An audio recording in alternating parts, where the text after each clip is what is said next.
My aunt said, I deserve half of what she left you, so I reminded her she didn't visit Grandma once in 5 years. We were standing in Grandma's living room, surrounded by 47 years of memories. The lawyer had just read the will. Everything went to me. The house, the savings, the jewelry. Aunt Celeste's face turned the color of overripe tomatoes. That's not fair, she hissed. I'm her daughter. You're also the person who told her she was too much work, I said. I have the voicemails. See, when Grandma's dementia started getting bad, Aunt Celeste decided it was too inconvenient for her lifestyle. She lived 20 minutes away. I lived 3 states over and still showed up every weekend. I'd drive 6 hours on Friday nights, spend Saturday and Sunday with Grandma, then drive back for my Monday shift at the hospital. Aunt Celeste came to Christmas. Once, Mom, her sister, tried mediating. Maybe we could split things more evenly? No, I said. Grandma knew exactly what she was doing, because here's what they didn't know. During one of Grandma's clear moments, about 8 months before she died, she grabbed my hand with surprising strength. I'm changing my will, she whispered. Celeste thinks I don't remember her last visit, but I do. That visit happened 3 years ago. Aunt Celeste had brought her new boyfriend, trying to impress him with the family money. She'd asked Grandma right in front of him how much the house was worth. When Grandma couldn't remember, Aunt Celeste laughed, called her a vegetable,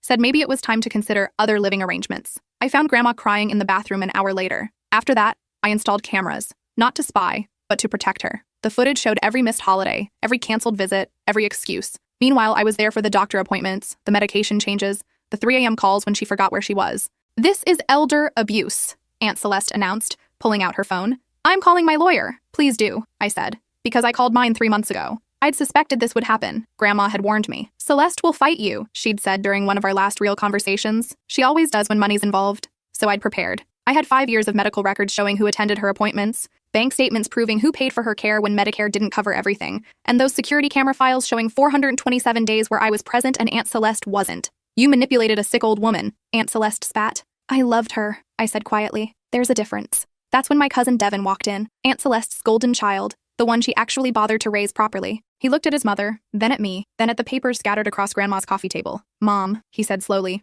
when's the last time you actually saw Grandma? Aunt Celeste's face went white. Because I was here 2 weeks ago, Devin continued, and Grandma told me something interesting about her will, something about a second document. My stomach dropped. What second document? The lawyer asked, suddenly alert. Devin pulled a sealed envelope from his jacket. The one, he said, meeting my eyes, that she made me promise to open only if anyone contested the first will. The room went silent. Even the lawyer stopped shuffling papers. Devin turned the envelope over in his hands, and I could see Grandma's shaky handwriting across the seal. My name, Devin's name, and a date from 6 months ago. She called me on a Tuesday, Devin said, his voice steady. Said she needed a witness for something important. Someone from Celeste's side of the family, she specified. Someone who couldn't be accused of bias. Aunt Celeste's mouth opened and closed like a fish gasping for air. I drove over that afternoon, Devin continued. Found her sitting at the kitchen table with her lawyer. She was having one of her clear days. Sharp as a tack, actually. She told me she was writing a letter. A letter that would only matter if her daughter challenged what she'd decided. He looked at his mother with something close to pity. She made me read it right there, Mom. Made sure I understood every word before I agreed to hold it.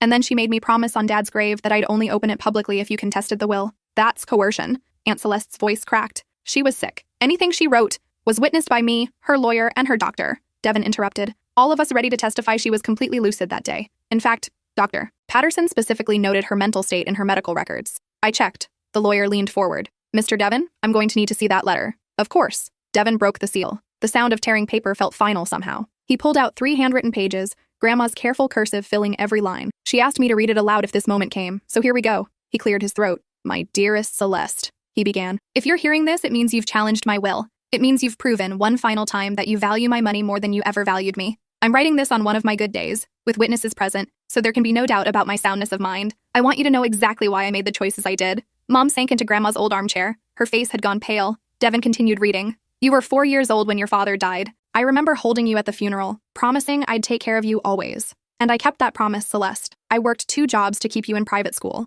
I skipped meals so you could have dance lessons. I wore the same coat for 8 winters so you could have new clothes every season. Aunt Celeste's hands started shaking. You left for college and barely called. You graduated and moved across the country without a word. When you came back 5 years later, it was only because you needed money for your business. I gave you $50,000. You promised to pay it back. I'm still waiting. That was a gift, Aunt Celeste whispered. Let him finish, Mom said quietly. You married Raymond against my advice. I saw how he treated waitstaff, how he spoke about people he considered beneath him, but I kept my mouth shut because you were happy. When he left you 2 years later with nothing, who do you think paid your rent? Who covered your car payments? Who made sure Devin had a stable home when you were falling apart? Devin's voice caught slightly, but he kept reading. I never asked for gratitude. I just wanted my daughter back, but you were too proud to admit you needed me, and too ashamed to face what your life had become, so you stayed away. And the years passed, and I got older, and sicker, and you still stayed away. Aunt Celeste was crying now. ugly sobs that shook her whole body. But Devin didn't stop. When the dementia started, I was terrified. Not of forgetting, but of being forgotten, of becoming invisible while I was still alive. And that's exactly what happened with you, Celeste.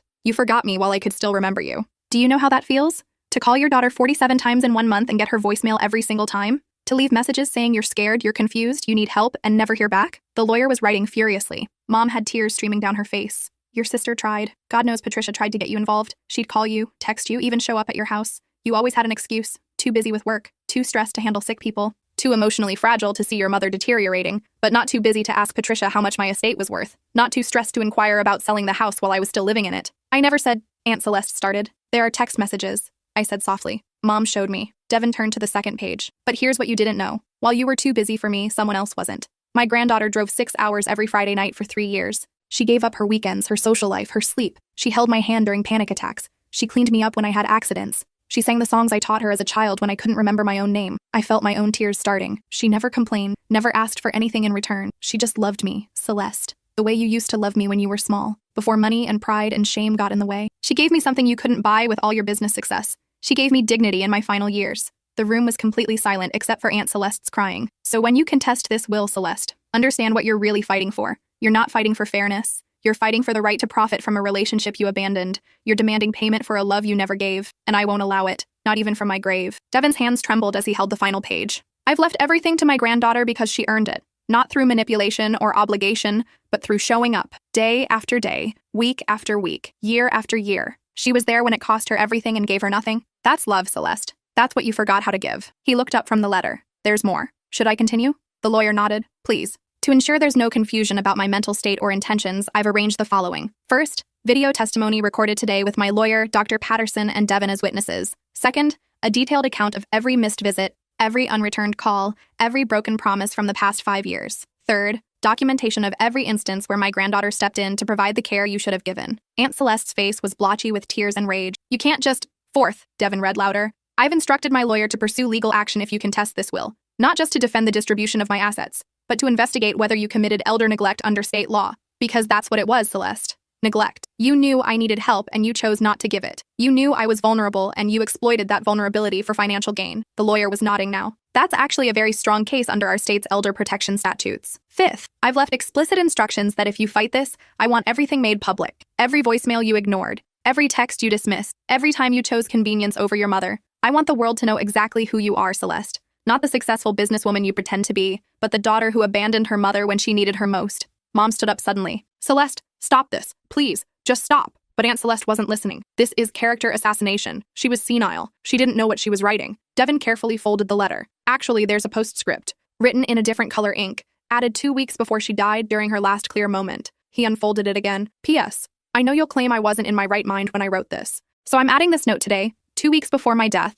with full knowledge of what I'm doing. I still remember everything, Celeste, and I still mean every word. You had 5 years to prove me wrong. You never did. I love you. I always will. But I don't trust you with my legacy, and I don't trust you to do right by the granddaughter who did right by me. So this is my final answer. This is my final choice. I'm sorry it had to end this way, but I'm not sorry for protecting the one person who protected me. With all my love and all my disappointment, Mom. The silence that followed was crushing. Aunt Celeste looked at her son with pure betrayal. You knew. This whole time you knew. Yeah, Mom, I knew. Devin's voice was gentle but firm. And I tried to warn you 3 times. I told you to visit her. I told you she was keeping track. I told you she was hurt. You said you'd deal with it after she died. After I got the inheritance, you mean? Aunt Celeste spat. You were supposed to be on my side. I'm on Grandma's side, Devin said quietly. I always have been. The lawyer stood, gathering papers. Mrs. Celeste, given this evidence, I strongly advise you to withdraw any contestation of the will. If you proceed, your mother's estate is prepared to file criminal elder neglect charges, pursue civil damages for emotional distress, and make public every piece of documentation mentioned in this letter. You're threatening me?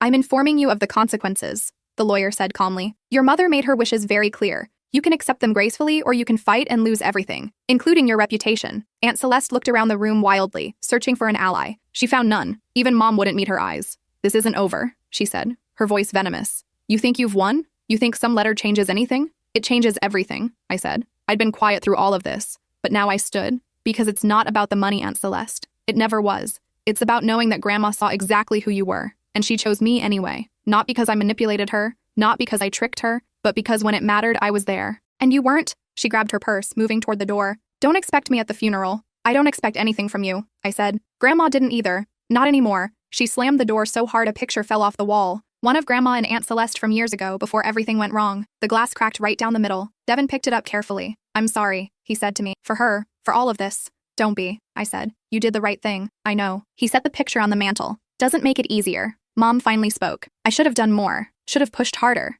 Made Celeste face what she was doing." "You did what you could," I told her. "You were there too. You helped." "Not like you," she said softly. "I helped because Celeste wouldn't. You helped because you loved her." The lawyer cleared his throat. "If we're finished here, I need to file some paperwork. The estate will be transferred within 30 days. All assets, all accounts, everything as specified in the original will." After he left, the three of us sat in Grandma's living room. The afternoon sun was coming through the windows the same way it had 1,000 times before. I could almost see Grandma in her chair, working on her crossword puzzles, humming old songs under her breath. "She used to make cookies every Sunday," Devin said suddenly. "When I was little, before Mom and Dad got divorced, she'd let me eat the dough and pretend not to notice." "Chocolate chip," I said, "with extra vanilla." "She made them for me too," Mom added. "When I was pregnant with you, said they'd help with morning sickness. They didn't, but I ate them anyway, because they reminded me of being young." We sat there, sharing memories. Devin told us about the time Grandma had taught him to ride a bike, running beside him for 3 hours straight until he got it. Mom talked about how Grandma had sewn her wedding dress by hand, working on it for 6 months. I described the last coherent conversation we'd had, where she told me stories about her own grandmother,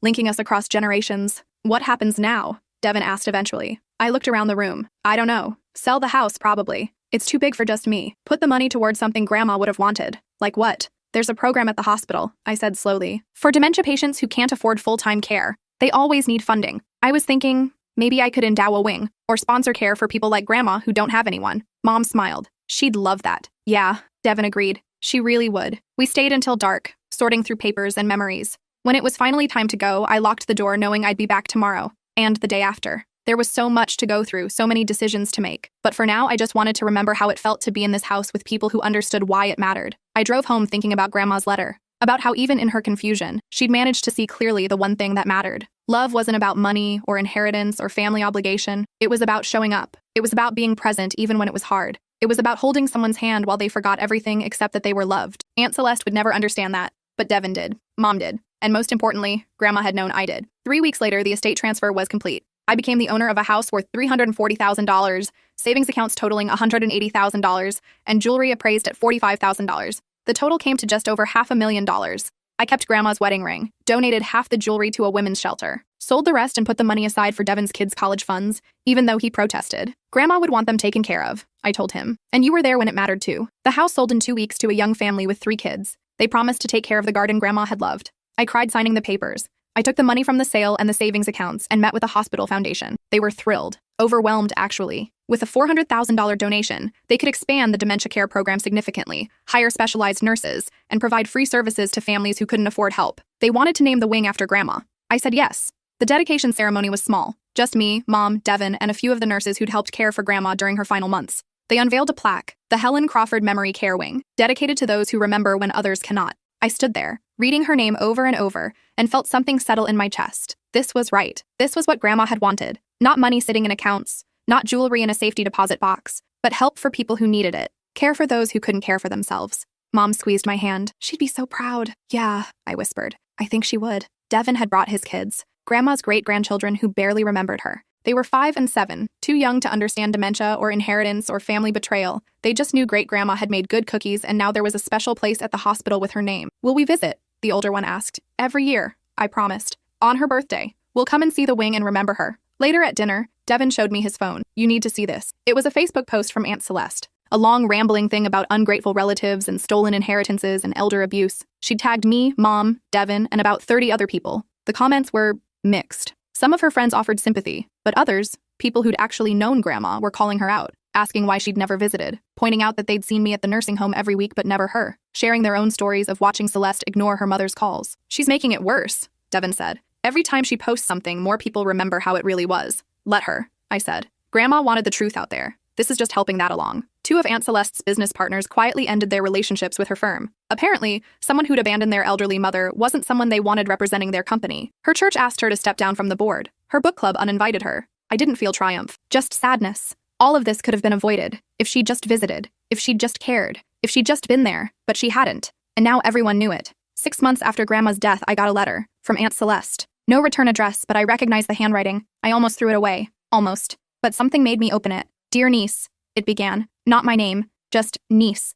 I'm writing this because my therapist says I need closure. She says I need to acknowledge my role in what happened and make amends where possible. So here it is. I'm sorry, not for fighting the will. I still think that was justified. But for not being there when mom needed me, for making excuses, for letting my own issues get in the way of being a good daughter. I was angry at her for being sick, for not being the strong, capable mother I'd always known, for becoming someone I had to take care of instead of someone who took care of me. That's not an excuse. It's just the truth. I couldn't handle watching her fade, so I didn't watch. I just looked away and pretended everything was fine. By the time I realized what I'd done, it was too late. She was gone, and you had everything. I convinced myself you'd manipulated her, that you'd taken advantage of her confusion. It was easier than admitting I'd failed, easier than facing that my own mother had chosen you over me for very good reasons. My therapist says I'm not entitled to your forgiveness. She says I need to accept the consequences of my choices and move forward, so that's what I'm trying to do. I'm selling my business, taking time off, figuring out who I want to be now that I can't pretend to be someone I'm not. I don't expect us to have a relationship. I don't expect anything from you. I just wanted you to know that you were right about all of it. Mom knew exactly what she was doing, and she made the right choice. Take care of yourself, Celeste. I read it 3 times. Then I put it in a drawer and didn't answer. Some things don't need a response. A year after Grandma died, the memory care wing had helped 47 families. 47 people got the care Grandma had needed, given by people who showed up and didn't look away. I visited on her birthday like I'd promised, brought flowers for the memorial garden they'd planted, sat on a bench with her name on it and told her about my year, about how I'd gotten a promotion at the hospital, about how Devon's kids were doing, about how Mom had started volunteering with dementia patients, finally processing her own guilt about not doing more, about how Aunt Celeste's letter sat in my desk drawer, unread most days, but there when I needed to remember that people could change, even if it was too late. I miss you, I said to the empty air. I wish you were here to see what we built, to know that your stubbornness and your clarity in those final moments mattered, that you protected not just me, but all these other people too. The wind picked up, rustling through the garden, and for just a moment I swear I could smell her perfume, that old lady scent of lavender and talcum powder and love. I sat there until the sun started to set, feeling the weight of the year settle around me, the fights and the tears and the anger, the grief that came in waves, the moments of peace when I remembered her laugh or her hands, or the way she'd hum while cooking. Life had moved on, as it does, but she remained, in the wing that bore her name, in the families getting help, in the lesson she'd taught me about showing up. I drove home as the sky turned purple, thinking about inheritance. Not the money kind, the real kind. The values passed down through generations. The choices we make that echo long after we're gone. Grandma had left me more than a house and savings. She'd left me an example of dignity, of clarity, of knowing your worth even when your mind was failing. I'd spent the money, sold the house, given away the jewelry. But what she'd really given me, the knowledge that love meant presence, that showing up was everything, that family was earned, not inherited, that I'd keep forever. And maybe that was the point. Maybe the will had never really been about the money. Maybe it had been one final lesson from a woman who knew exactly what mattered. Years later, when I had my own daughter, I'd bring her to the memory care wing on Grandma's birthday. I'd show her the plaque with the names she'd never known but would grow up hearing stories about. I'd tell her about the great-great-grandmother who taught me about love by giving me everything and nothing all at once. And when my daughter asked why great-great-grandma had left me the money instead of her own daughter, I'd tell her the truth. The same truth Grandma had written in her letter. She gave it to the person who showed up, I'd say. And that's the most important lesson of all. In life, you show up for the people you love. Not when it's convenient, not when it's easy, but especially when it's hard. That's what love is. That's what family should be. My daughter would nod, not fully understanding yet. But someday she would. Someday she'd face her own choices about who to show up for and who to walk away from. And maybe, just maybe, she'd remember her great-great-grandma Helen and choose presence over convenience. That was the real inheritance. Not money, not property, but the knowledge that love was a verb, not a noun. That family was something you did, not something you were. And in the end, that was worth more than any amount Grandma could have left in her will. But the story doesn't end there. Because 6 months after that first anniversary, Aunt Celeste showed up at my door. I almost didn't recognize her. She'd lost weight. Her hair was different. She looked smaller somehow, diminished in a way that had nothing to do with physical size. I know I have no right to be here, she said before I could speak. I know you probably don't want to see me, but I need to tell you something, and I need to do it in person. I should have closed the door. Should have told her we had nothing to talk about. But something in her eyes stopped me, a brokenness I'd never seen before. 5 minutes, I said, stepping aside. We sat in my living room, awkward and silent. She looked around at my apartment, taking in the photos on the wall. Me and Grandma at my college graduation. Me and Grandma at Christmas. Me and Grandma everywhere. I see her in your face, she said finally. The way you hold your mouth when you're thinking. She did that too. Why are you here, Aunt Celeste? She took a deep breath. I'm sick. Stage 4 lung cancer. Ironic, right? I never even smoked. Just bad luck, the doctors say. My stomach clenched. I'm sorry. Don't be. I'm not here for sympathy. She pulled out a folder from her bag. I'm here because my lawyer is insisting I get my affairs in order, and because I don't want to die the way Mom died, with my child hating me for very good reasons. She handed me the folder. Inside was her will. I skimmed it quickly. Everything was going to Devon's kids with a substantial trust for dementia research in Grandma's name. I'm not leaving you anything, she said. You don't need my money, and you've made it clear you don't want anything from me, but I wanted you to see that I'm trying to do one thing right, to honor Mom in the only way I have left. I set the folder aside. What do you want from me? Nothing. Everything. I don't know. She pressed her hands together. I've been in therapy for a year, dealing with my shit, as my therapist so elegantly puts it. And one of the things I've realized is that I spent my whole life being angry at Mom for not being perfect, for not being rich, for not giving me the life I thought I deserved. She laughed bitterly. I blamed her for my failed marriage, for my business struggles, for my own inadequacies as a mother. And when she got sick, it was easier to pretend she didn't exist than to face how much I'd failed her. Because if I acknowledged she needed help, I'd have to acknowledge I wasn't giving it. And that would mean admitting I was exactly the kind of person I'd always despised. Tears were streaming down her face now. I don't expect forgiveness. I don't even think I deserve it. But I'm dying, and I need you to know that I see it now. I see what I did, what I destroyed, and I'm sorry. I'm so fucking sorry. I'd imagined this moment dozens of times. Imagine telling her exactly how much she'd hurt Grandma. How many nights I'd held Grandma while she cried, asking why her daughter didn't love her anymore. How many times I'd wanted to scream at Aunt Celeste for being so selfish, so cruel, so absent. But sitting there watching this broken woman cry, I found I didn't want to say any of it. How long? I asked. 6 months, maybe less. Does Devin know? Yeah, he's been amazing, actually better than I deserve. He's moved back in to help with appointments and stuff. His wife is furious, but he says family takes care of family. She smiled sadly. I think he learned that from you. We sat in silence for a moment. I visited the memory care wing, she said finally, the one you funded. I talked to the nurses there. They told me about the families they've helped, the lives they've saved, the dignity they've preserved. She looked at me with something like wonder. You took Mom's money and turned it into something beautiful, something that would have made her proud. I would have just spent it on myself, on things that don't matter. You don't know that, I said, though we both knew it was true. I do, actually, because that's what I've always done. Taken and never given back. She stood slowly, like it hurt. Thank you for listening. I know it's more than I deserved. Aunt Celeste, I'm not asking for a relationship, she said quickly. I'm not even asking for forgiveness. I just needed you to know that in my final months, I finally understand what Mom was trying to teach me. That love is measured in presence, in showing up, in being there even when it's hard. She walked to the door, then turned back. When I die, Devin's handling everything. I've asked him to donate my body to science. No funeral, no service, just gone. I don't want people pretending they'll miss me when we all know the truth. That's not it is, though. I've burned every bridge, lost every friend, because I couldn't admit when I was wrong, couldn't apologize when I should have, couldn't show up when people needed me. She smiled faintly. But at least I'm finally honest about it. That's something, right? After she left, I sat for hours, thinking about grudges and forgiveness and what we owe people who've hurt us. I thought about Grandma's letter, about how even in her pain, she'd said she still loved Celeste, how love and disappointment could exist side by side, how you could recognize someone's failures and still wish things had been different. I thought about calling Mom, about telling her what happened, but instead, I just sat with it. The weight of knowing someone was dying and feeling complicated about it. Because that's the truth about family trauma. It's never clean, never simple. Even when someone's been terrible, even when they've earned their isolation, their suffering doesn't bring satisfaction. It just brings more sadness. 3 weeks later, Devin called. She's in the hospital. It's happening faster than they thought. She's asking for you. I know, he said. And I'm not asking you to come for her. I'm asking you to come for yourself, so you don't spend the rest of your life wondering if you should have. I drove to the hospital thinking about Grandma, about how I'd been there for every moment of her decline, how I'd held her hand through the fear and confusion, how I'd made sure she never died alone. Aunt Celeste had no right to expect the same. She'd made her choices, lived with her consequences. But still, she was in a private room,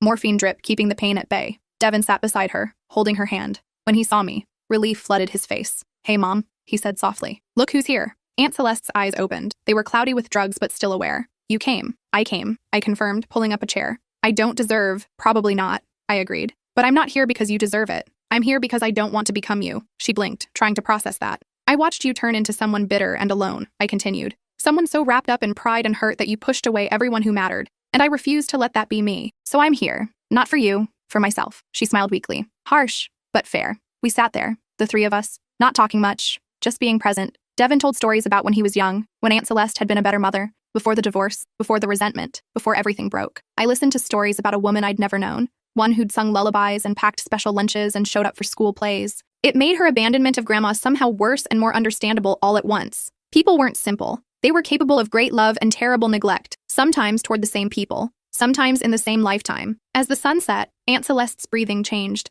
became labored. The monitors started beeping urgently. Nurses rushed in, then backed off when Devin shook his head. No extraordinary measures. She'd been clear about that. Mom, Devin said, voice breaking. It's okay. You can let go. Her eyes found mine. Tell her I'm sorry. When you see her again, tell Mom I'm sorry. I didn't believe in heaven or an afterlife, but I nodded anyway. I'll tell her. She died at 8:47 p.m. on a Tuesday, 63 years old, alone except for the son she'd managed not to completely destroy, and the niece she'd tried to rob. We sat with her body for a while, the way you do, saying goodbye to someone you had complicated feelings about. Thank you, Devin said finally, for coming, for staying. I did it for Grandma. I said. She would have wanted someone here, even for Celeste, even after everything. Yeah, he agreed. She would have. The funeral was exactly what she'd wanted. No service, no gathering, just a quiet cremation and donation of her remains to medical research. I'd thought it was punitive when she first mentioned it, but now I understood. It was practical, useful, one last way to do something right. Devin scattered some of her ashes in Grandma's memorial garden. I helped. It seemed fitting somehow. Mother and daughter, together again in the place built from one's love and the other's absence.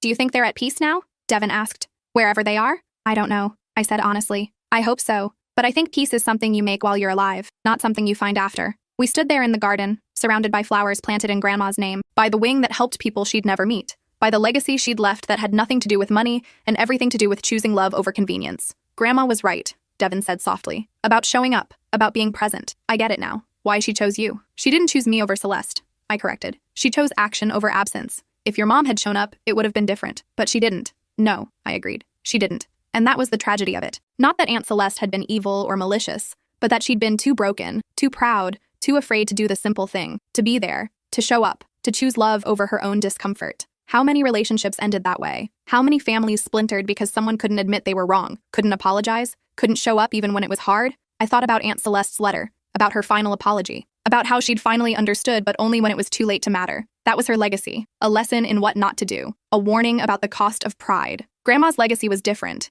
It was about presence, about love as action, about showing up especially when it was hard. I knew which legacy I wanted to carry forward. 2 years after Grandma's death, on what would have been her 85th birthday, I gathered everyone at the memory care wing. Mom, Devin, his wife, their kids. A few of Grandma's old friends who were still alive, some of the nurses who'd cared for her. We planted a tree in the memorial garden, a oak, strong and enduring, the kind that would be there for generations. Devin's daughter, now 9, read a poem she'd written about great-great-grandma Helen. It was simple and sweet and made everyone cry. She sounds nice, the little girl said after. I wish I remembered her better. She was very nice, I told her, and very strong, and very clear about what mattered. What mattered? She asked. I knelt down to her level. Love, family, showing up for people even when it's hard, being there when people need you, like you were for her? Like I tried to be, I corrected. Nobody's perfect, but we can try. That's what she taught me. The little girl thought about this. My mom says Grandma Celeste was sad. Devin's wife looked embarrassed, but I shook my head. It was okay. She was very sad, I agreed. Sometimes people get so sad or so angry that they forget how to love properly, and by the time they remember,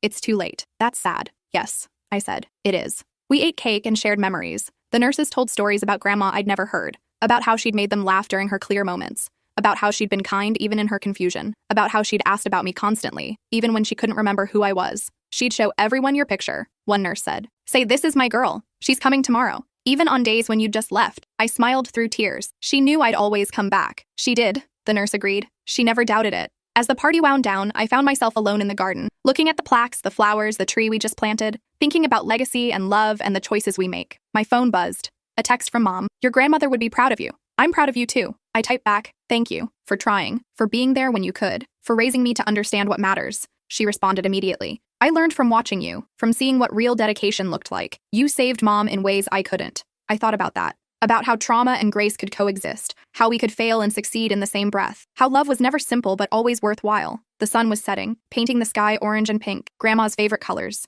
I sat on her memorial bench and watched the light change, feeling her presence in the quiet. I kept my promise, I said aloud. I showed up, I'm still showing up, and I'm teaching others to do the same. The wind rustled through the trees, and somewhere, I'd like to think, Grandma was smiling, because in the end, that's what it was all about. Not the money or the house or the inheritance, but the lesson that love was something you did, not something you said. That family was earned through presence, not blood. That showing up was everything. I carried that lesson with me every day, in my work at the hospital, in my relationships with friends, in how I chose to spend my time and energy. And years from now, when it was my turn to write a will, to make those final choices about legacy and love, I'd remember Grandma's clarity, her courage, her willingness to make the hard choice and stand by it. I'd remember Aunt Celeste's regret, her too late realization, her warning about the cost of absence. And I'd choose differently. I'd choose presence. I'd choose love. I'd choose to show up, because that's what Grandma had taught me. That's what the inheritance was really about. Not money, not property, but the knowledge that in the end, we're all measured by one thing. Did we show up? Did we love? Did we choose presence over convenience? I would. That was my inheritance. That was my legacy. And it was worth more than anything Grandma could have left in her will. 5 years after Grandma's death, the memory care wing had expanded twice. We now had capacity for 120 patients, a full activities program, and specialized care for families dealing with dementia. The waiting list was 6 months long. I'd become chair of the foundation board, using my nursing background to help shape programs and policies. Devin had joined too, bringing his business expertise to help with fundraising and operations. We'd raised enough money to offer scholarships for families who couldn't afford care, to provide support groups for caregivers, to fund research into early intervention and prevention. Every dollar we raised, every life we touched, felt like honoring Grandma's memory the right way, not with monuments or grand gestures, but with practical help for people who needed it. One afternoon, I was giving a tour to potential donors when I recognized someone in the waiting room, one of Aunt Celeste's old business partners, the one who'd ended their relationship after seeing her Facebook posts. She recognized me too. "I heard about your work here," she said, "about what you did with your grandmother's inheritance. I wanted to contribute." She handed me a check, $100,000. "I feel guilty," she admitted, "for not standing up to Celeste sooner, for not calling her out on how she treated your grandmother. I knew it was wrong, but I didn't want to get involved. This is my way of making amends." I looked at the check, then at her. "You don't have to do this." "I know, but I want to." She glanced around the wing. "My mother is starting to show signs, early stages, and I'm terrified of becoming like Celeste, of making excuses, of not being there. So this is me, making a commitment, to do better, to show up." We talked for a long time, about fear and duty and love, about how easy it was to make excuses and how hard it was to stay present, about the 100 small choices that add up to either presence or absence. Before she left, she hugged me. "Thank you for showing me what the right choice looks like." After she left, I sat in my office thinking about ripples, about how Grandma's choice to leave me everything had created waves that were still expanding. The wing, the families helped, the caregivers supported, the research funded, the lives changed, and now people like this woman, making different choices because they'd seen the cost of absence. That was legacy, real legacy, not money or property, but influence. Example, the courage to make hard choices and trust they'd inspire others to do the same. I thought about writing a book, about Grandma's story and Aunt Celeste's regret and the lessons I'd learned about showing up, about presence as the highest form of love, about how family was something you did, not something you were born into, but maybe the living example was enough. Maybe the wing bearing Grandma's name, the families being helped, the caregivers being supported, maybe that told the story better than words ever could. I pulled out my laptop and started typing anyway. Not a book, but a letter. To future me. To my own children, if I had them. To anyone who might one day face the choice between convenience and presence. "Dear future reader," I wrote, "this is what I learned from watching my grandmother die and my aunt's regret. Love is not a feeling. It's a choice you make every single day. It's showing up when you'd rather hide. It's being present when it's painful. It's choosing someone else's need over your own comfort. Not once. Not in a crisis. But day after day, week after week, year after year. That's love. That's family. That's what matters." My grandmother left me money, but what she really left me was an example. She showed me that even in confusion, even in pain, even when your mind is failing, you can see clearly the one thing that matters most. Who shows up? My aunt left me a warning. She showed me the cost of absence, the price of pride, the tragedy of too late realizations. Both lessons matter. Both shaped who I am. But the one I carry forward is Grandma's. The one about presence, about showing up, about love as action. So here's my advice, future reader. Show up. Be there. Choose presence over convenience. Make the hard calls. Take the long drives. Sit in the hospital rooms. Hold the hands. Sing the songs. Tell the stories. Because one day, someone will be going through your things, reading your letters, making choices about how to remember you, and the only thing that will matter is whether you showed up, whether you loved, whether you chose presence. Everything else is just noise. Everything else fades. But showing up, that echoes, that matters. That's what love is. With gratitude for the lesson, from someone who learned it the hard way. I saved the letter, printed it, put it in the safe with Grandma's original will and Aunt Celeste's final letter. Documents of legacy, proof that choices mattered, evidence that showing up changed everything. That night, I dreamed about Grandma. She was young, healthy, vibrant. We were in her kitchen, and she was making chocolate chip cookies with extra vanilla. "Did I do okay?" I asked her. "With everything you left me?" She smiled, the same smile I remembered from childhood. "You did more than okay. You did exactly what I hoped you'd do." "I miss you," I said. "I know, sweetheart, but I'm not really gone. I'm here." She pointed to the memory care wing visible through the window.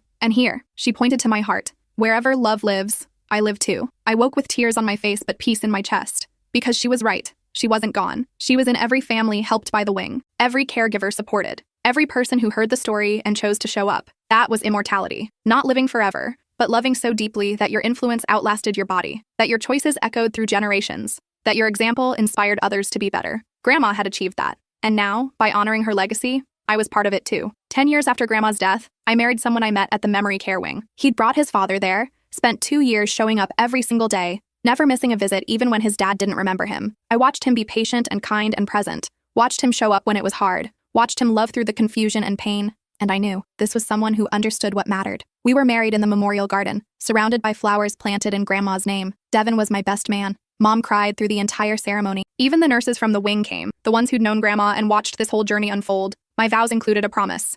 I will show up for you, in sickness and health, in clarity and confusion, in easy times and hard. I will be present. I will choose you every day, because that's what love is. That's what I learned, That's what I'm giving you. My husband's vows echoed the same theme. We'd both learned the lesson. We'd both seen the cost of absence and the value of presence. We were both committed to showing up. 2 years later, we had a daughter. We named her Helen. She would grow up hearing stories about her great-great-grandmother, about the woman who'd made hard choices and stood by them, who'd loved fiercely and demanded presence, who'd used her final clear moments to teach one last lesson about what mattered, and she'd grow up seeing the memory care wing, visiting on birthdays and anniversaries, understanding from a young age that love was something you did, not something you said. I hoped she'd never have to learn the lesson the hard way. Hoped she'd internalize it young and carry it forward. Hoped she'd make choices about presence that Grandma would be proud of. But if she struggled, if she faltered, if she ever faced the temptation to choose convenience over love, I'd tell her about Grandma, about Aunt Celeste, about the inheritance that changed everything. I'd tell her that she came from a long line of strong women, some who got it right, some who got it wrong, all of whom left lessons behind.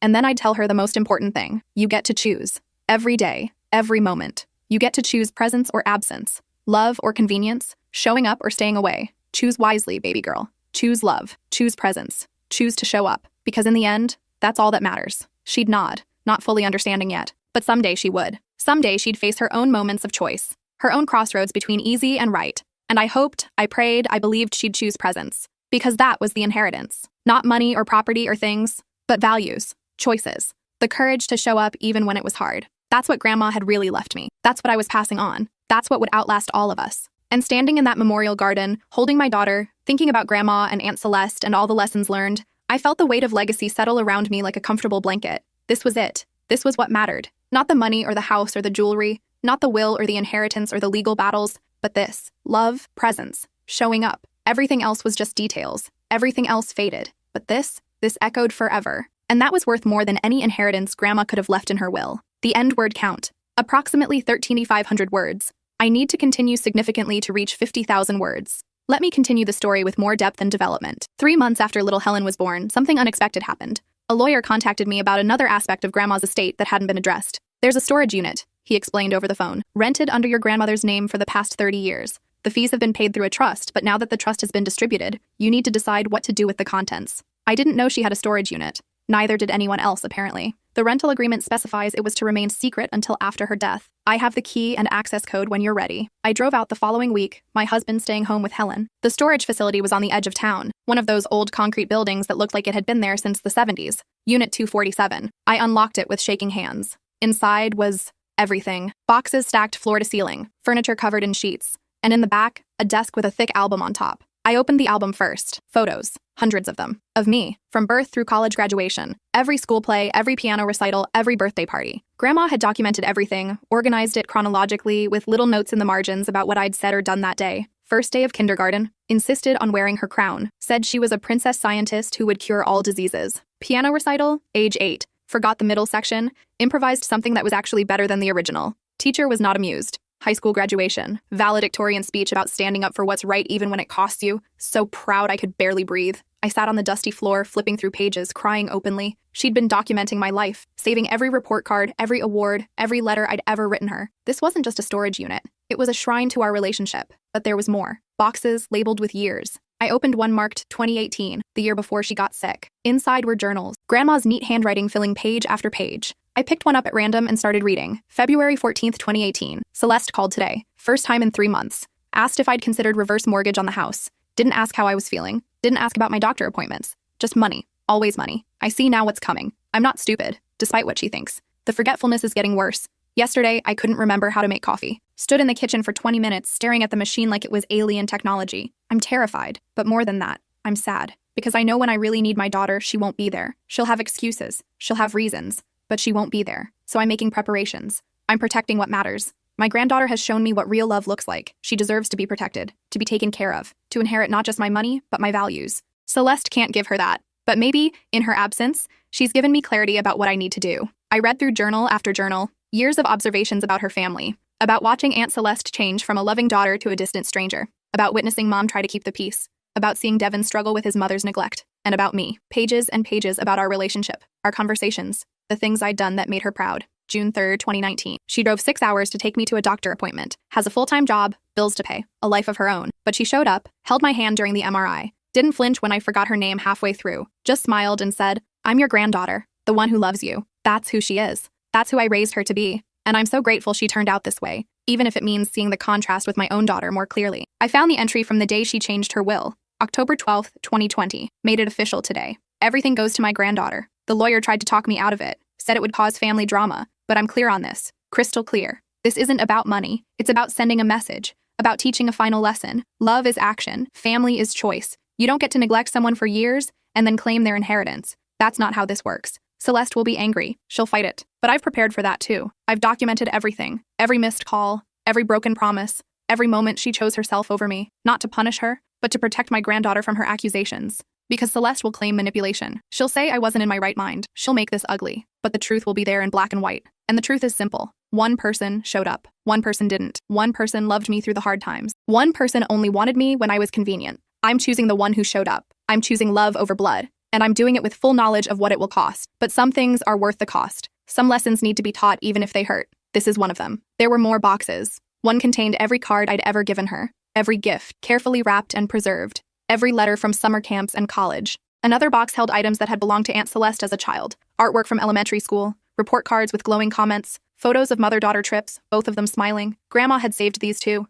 Evidence of who Aunt Celeste had been before everything went wrong. Proof that she'd once been capable of love and joy and connection. It broke my heart, because it showed that Grandma had never stopped loving her daughter. She'd just stopped enabling her, stopped pretending absence was acceptable, stopped allowing herself to be hurt by someone who wouldn't do the basic work of showing up. I found a sealed letter addressed to me, dated 3 weeks before Grandma died. My dearest girl, if you're reading this, you found my secret place, the place where I kept all my treasures, all my memories, all the evidence of a life well-lived and poorly managed. I want you to understand something. I don't regret my choice. I don't regret leaving everything to you. You earned it. Not through obligation or expectation, but through love, through presence, through showing up day after day when no one would have blamed you for walking away. But I also want you to understand this. I never stopped loving Celeste. I never stopped hoping she'd change. I never stopped wishing things could be different. Mothers never stop loving their children, even when those children hurt them, even when they disappoint, even when they destroy. The love doesn't go away. It just gets complicated, harder, more painful, but still there. So when you think about what happened, when you process the will and the inheritance and the aftermath,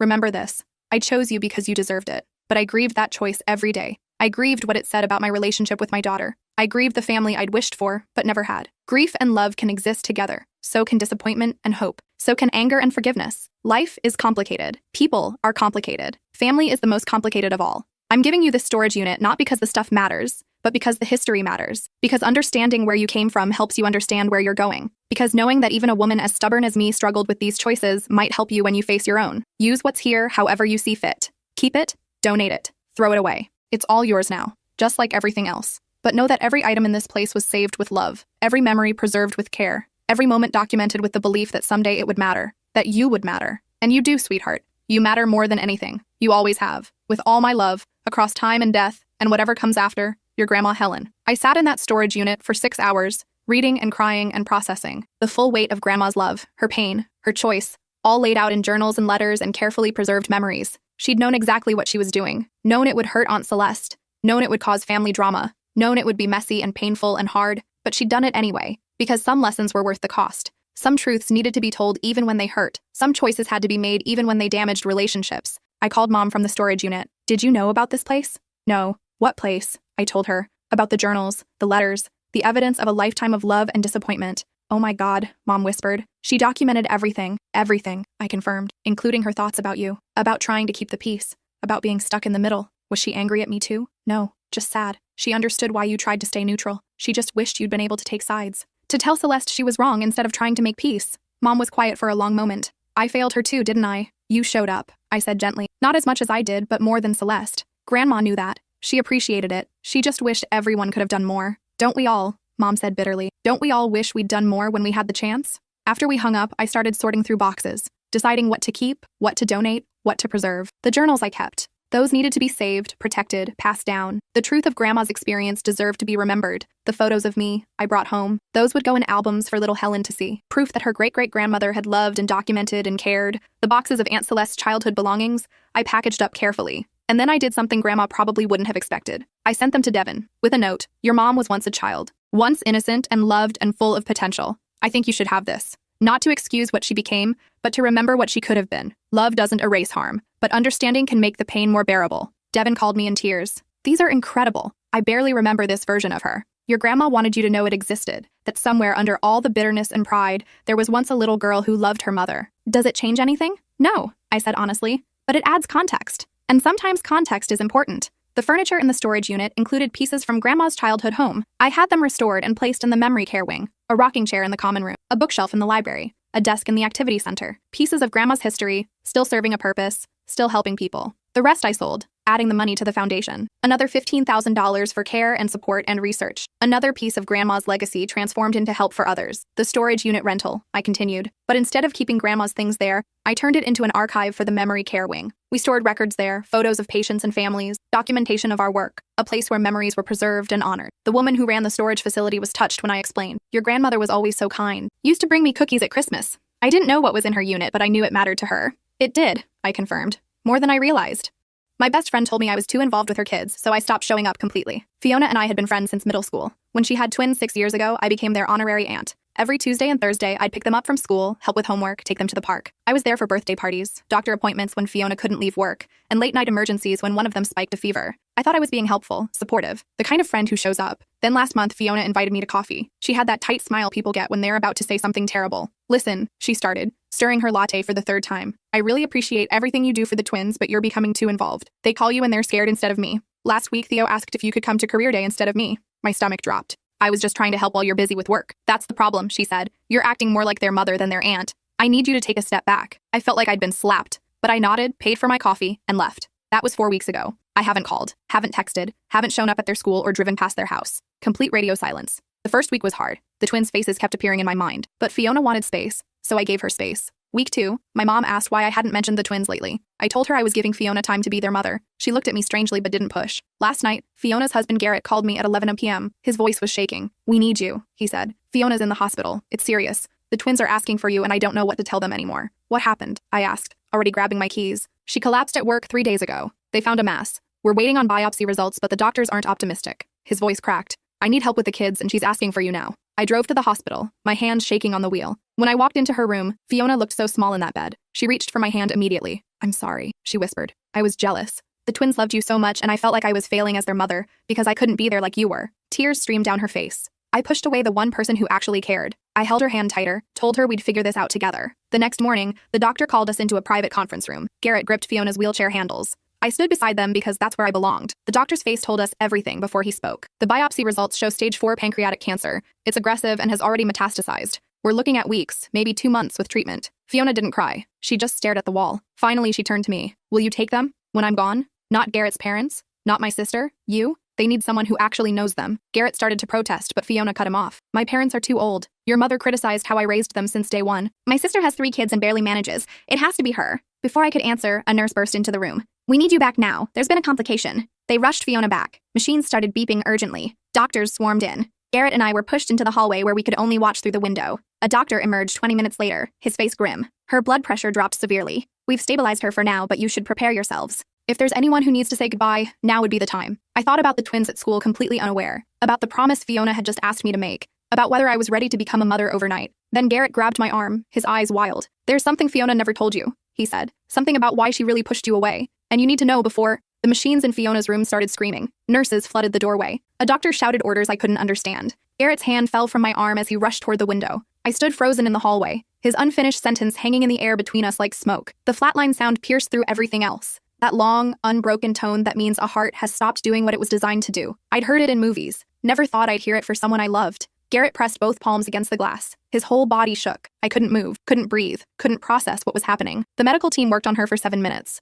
I know because I stared at the clock above the nurse's station, watching the second hand circle while my best friend died 20 feet away. When the doctor finally stepped back from Fiona's bed, his shoulders sagged in a way that said everything. Garrett made a sound I'd never heard a human make before, somewhere between a scream and a sob. A nurse came out and touched his shoulder gently. I'm so sorry. We did everything we could. I found my voice. Can we see her? She nodded. Take your time. We walked into the room together. The machines were silent now. Fiona looked peaceful. That's what people always say, isn't it? She looked peaceful, like she was sleeping. But she wasn't sleeping. Her chest wasn't moving. Her hand was already starting to feel cool when I picked it up. Garrett collapsed into the chair beside her bed, buried his face in her sheets, and wept. I stood there holding her hand, unable to cry. In shock, probably. My mind kept circling back to what Garrett had started to say in the hallway. Something Fiona never told me. Something about why she really pushed me away. After 15 minutes, I cleared my throat. Garrett. He didn't look up. What were you going to tell me? Before she... I couldn't finish the sentence. He lifted his head slowly. His face was blotchy and wet. Not here. Not now. The twins will be out of school in 3 hours, I said. My voice sounded strange, mechanical. We need to figure out what to tell them. That got him moving. He stood up, kissed Fiona's forehead one last time,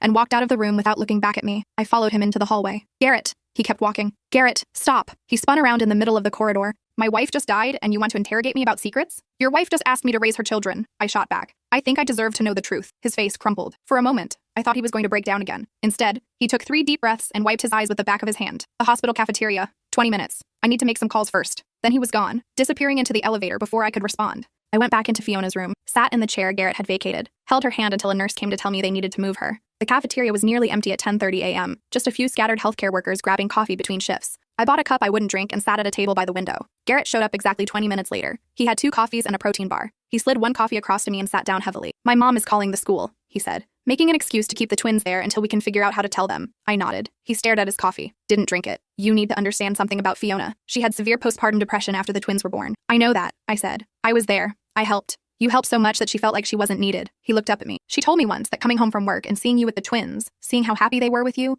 made her want to drive off a bridge. The words hit me like a physical blow. She felt like the worst mother in the world, he continued. Her therapist told her she needed to bond with the kids without interference. That's why she asked you to step back. But that's not the secret, I said quietly. That's not what you were going to tell me. Garrett's jaw tightened. He pulled out his phone, scrolled through something, then turned the screen toward me. It was a paternity test result. I stared at the words on the screen, my brain refusing to process what I was seeing. Theo isn't mine, Garrett said flatly. Fiona had an affair during our rough patch when she was pregnant. She didn't know which one of the twins was from the affair until they were 2 years old, and I demanded a paternity test because Theo didn't look anything like me. I set down my coffee before I could drop it. Does Theo know? No, and Lily doesn't know either. Fiona wanted it that way. He pulled the phone back and turned it off. The biological father wanted nothing to do with us. Signed away all rights. I agreed to raise both kids as my own and never tell anyone. Then why tell me now? Because Fiona made me promise that if anything happened to her, you would know the truth before you took them. His voice cracked. She said you deserved to know what you were signing up for. I sat back in my chair. The fluorescent lights overhead buzzed softly. Somewhere in the cafeteria, a metal tray clattered against the floor. Who's the father? I asked. Garrett's face went pale. That's not,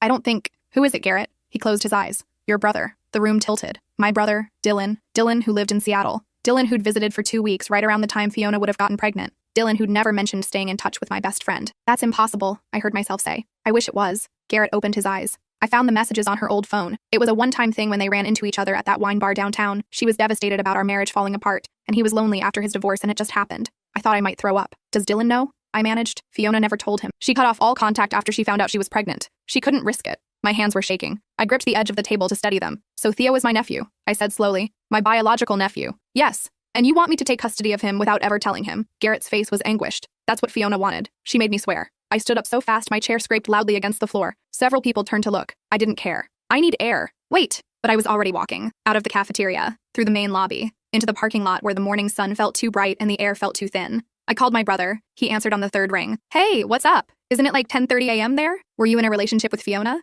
I asked without preamble. Silence. Dylan. What? No. Why would you? Don't lie to me. Not right now. More silence. Then a heavy sigh. How did you find out? It doesn't matter. Did you know she had kids? Yeah, of course. You talked about them all the time. His voice was cautious. Why are you asking me this? One of them is yours. I heard something crash in the background. What? Theo. He's your son. That's... No, I would have known. She would have told me. She didn't tell you. She cut you off and she married Garrett and she raised your son as his. Dylan was breathing hard. I need to sit down. Well, you might want to stay seated because there's more. I kept my voice flat, emotionless. If I let any feeling in, I'd shatter. Fiona died an hour ago. Pancreatic cancer. And before she died, she asked me to take custody of both twins. Holy shit. Yeah, I need to process this. Can I call you back? School gets out in 2 hours. Garrett and I have to tell 2 6-year-olds that their mother is dead. So no, you can't call me back. You can drive to the airport and get on a plane because your son just lost the only mother he's ever known. I hung up before he could respond. My phone immediately started ringing. Dylan calling back. I declined the call. He tried again. I turned off my phone. Garrett found me sitting on the curb 20 minutes later. We need to go to the school, he said quietly. I stood up. Yeah.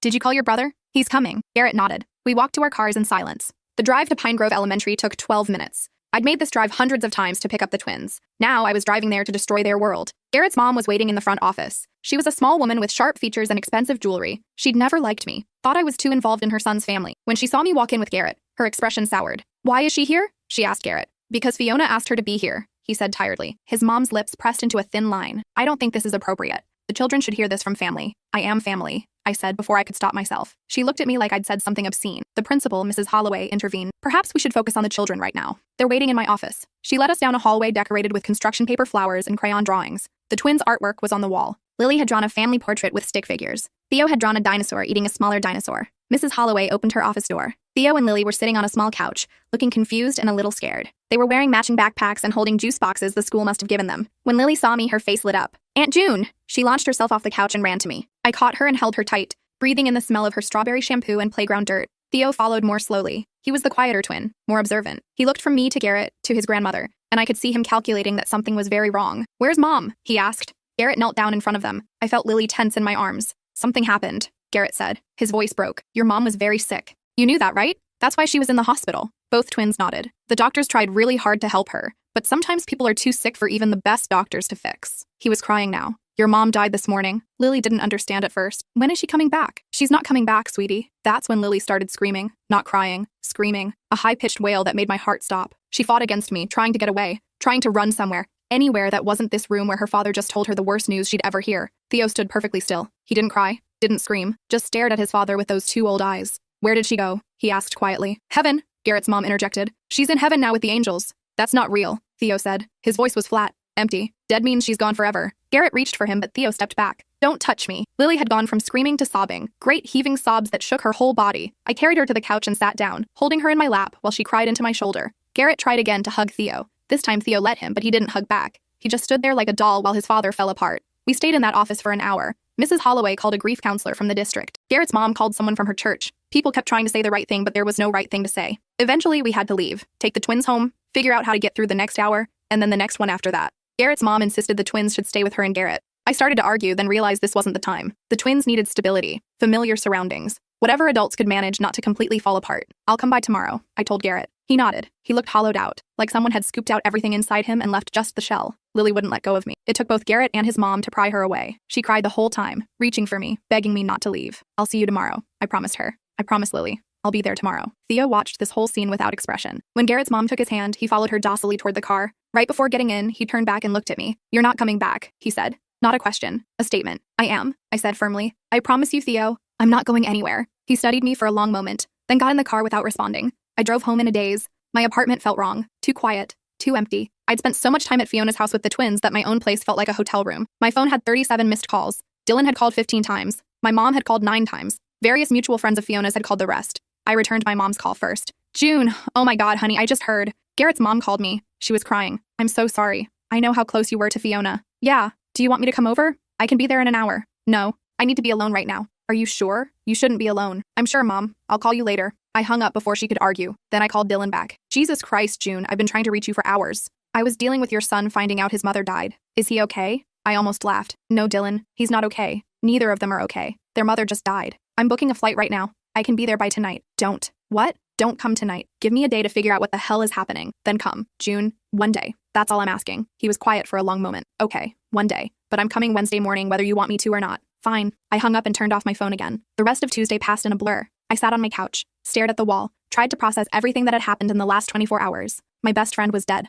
I was supposed to raise her children, one of whom was my brother's biological son, and nobody could ever know. I didn't sleep that night, just lay in bed staring at the ceiling, watching the shadows shift as cars passed outside. Wednesday morning came too fast. I showered, dressed in black, and drove to Garrett's house at 8 a.m. His mom answered the door. She'd aged overnight. Her carefully maintained appearance was disheveled, no makeup, hair in a messy bun. "They're still sleeping," she said, or pretending to sleep. I don't think either of them actually slept. "Can I go up?" She hesitated, then nodded. "Lily's been asking for you since she woke up." I climbed the stairs to the twins' rooms. The house was too quiet. Usually when I visited, there was noise. Cartoons playing, kids laughing, Fiona calling from the kitchen asking if anyone wanted snacks. Now, there was nothing. I knocked softly on Lily's door. "It's Aunt June." I heard movement. Then the door opened. Lily stood there in her pajamas, eyes red and swollen. Without a word, she wrapped her arms around my waist and held on like I might disappear. "I'm here," I said softly. "I told you I'd come back." We stood like that for a while. Then she pulled back and looked up at me. "Is Mom really dead?" "Yes." "Forever?" "Yes, baby. Forever." Her face crumbled. "I want her back." "I know. I want that too. Can you make her come back?" I knelt down so we were at eye level. "I wish I could, but I can't. Nobody can." "Then what am I supposed to do?" Her voice was so small. "You're supposed to let the people who love you help you get through this, one day at a time. Will you stay with me? As long as you need me to." I heard a door open behind me. Theo emerged from his room. He looked even worse than Lily. Dark circles under his eyes, skin pale. He'd lost something in the last 24 hours, some essential piece of childhood innocence. "Hi, Theo," I said gently. He looked at me with those flat, empty eyes. "You came back. I told you I would. Mom told me she'd be back too. People lie." The accusation stung, but I understood it. "You're right. Sometimes people do lie. But I'm going to try very hard to never lie to you. And that means when I promise something, I'll do everything in my power to keep that promise. Even if it's hard, especially if it's hard. He thought about this, then nodded once and retreated back into his room, closing the door behind him. Garrett appeared at the top of the stairs. He looked even worse than the kids. My mom made breakfast. Nobody's eating, but it's there if you want it. We went downstairs. His mom had made enough food for 10 people. Eggs, bacon, pancakes, fruit, toast. All of it sitting cold on the counter. I poured myself coffee. Garrett did the same. We sat at the kitchen table while his mom busied herself cleaning things that didn't need to be cleaned. I called the funeral home, Garrett said. They want to know about arrangements.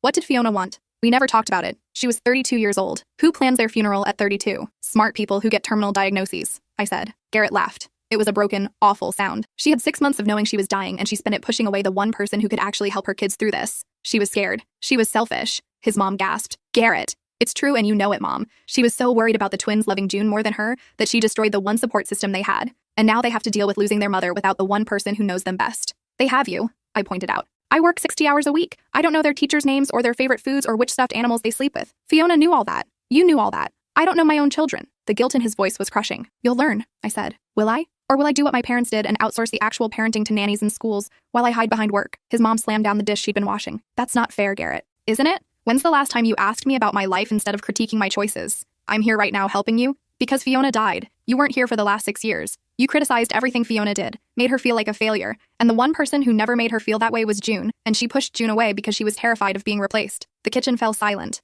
Garrett stood up abruptly. I'm going to my office. I need to make calls about the funeral. He left without looking at either of us. His mom turned to me with tears in her eyes. I wasn't a bad mother. I never said you were. He thinks I was. He thinks I didn't care. I didn't know what to say to that. So I said nothing. She sat down at the table across from me. Fiona asked you to take the twins. Yes. You're not equipped for that. You're single. You work full-time. You don't have children of your own. I know. I could take them. Garrett's father and I have resources. A big house. We could give them everything they need, except what Fiona wanted them to have. Her lips thinned. Fiona wasn't thinking clearly. She was dying. I think she was thinking more clearly than she'd ever been. You don't even have legal custody. Garrett would have to agree. I know that too. She stood up. I'm going to check on the twins. After she left, I sat alone in the kitchen, drinking cold coffee and wondering what the hell I'd gotten myself into. My phone buzzed. Dylan. My flight lands at 2 p.m. Can you pick me up? Garrett doesn't know you're coming. So? You said the twins needed me. They don't know you're their father, Dylan. You can't just show up and I'm not showing up as their father. I'm showing up as your brother who came to support you after your best friend died. That's it. I rubbed my temples. A headache was building behind my eyes. Fine. I'll pick you up. I hung up and went to find Garrett. He was in his home office, staring at his computer screen without really seeing it. My brother's coming today, I said from the doorway. He looked up. Why?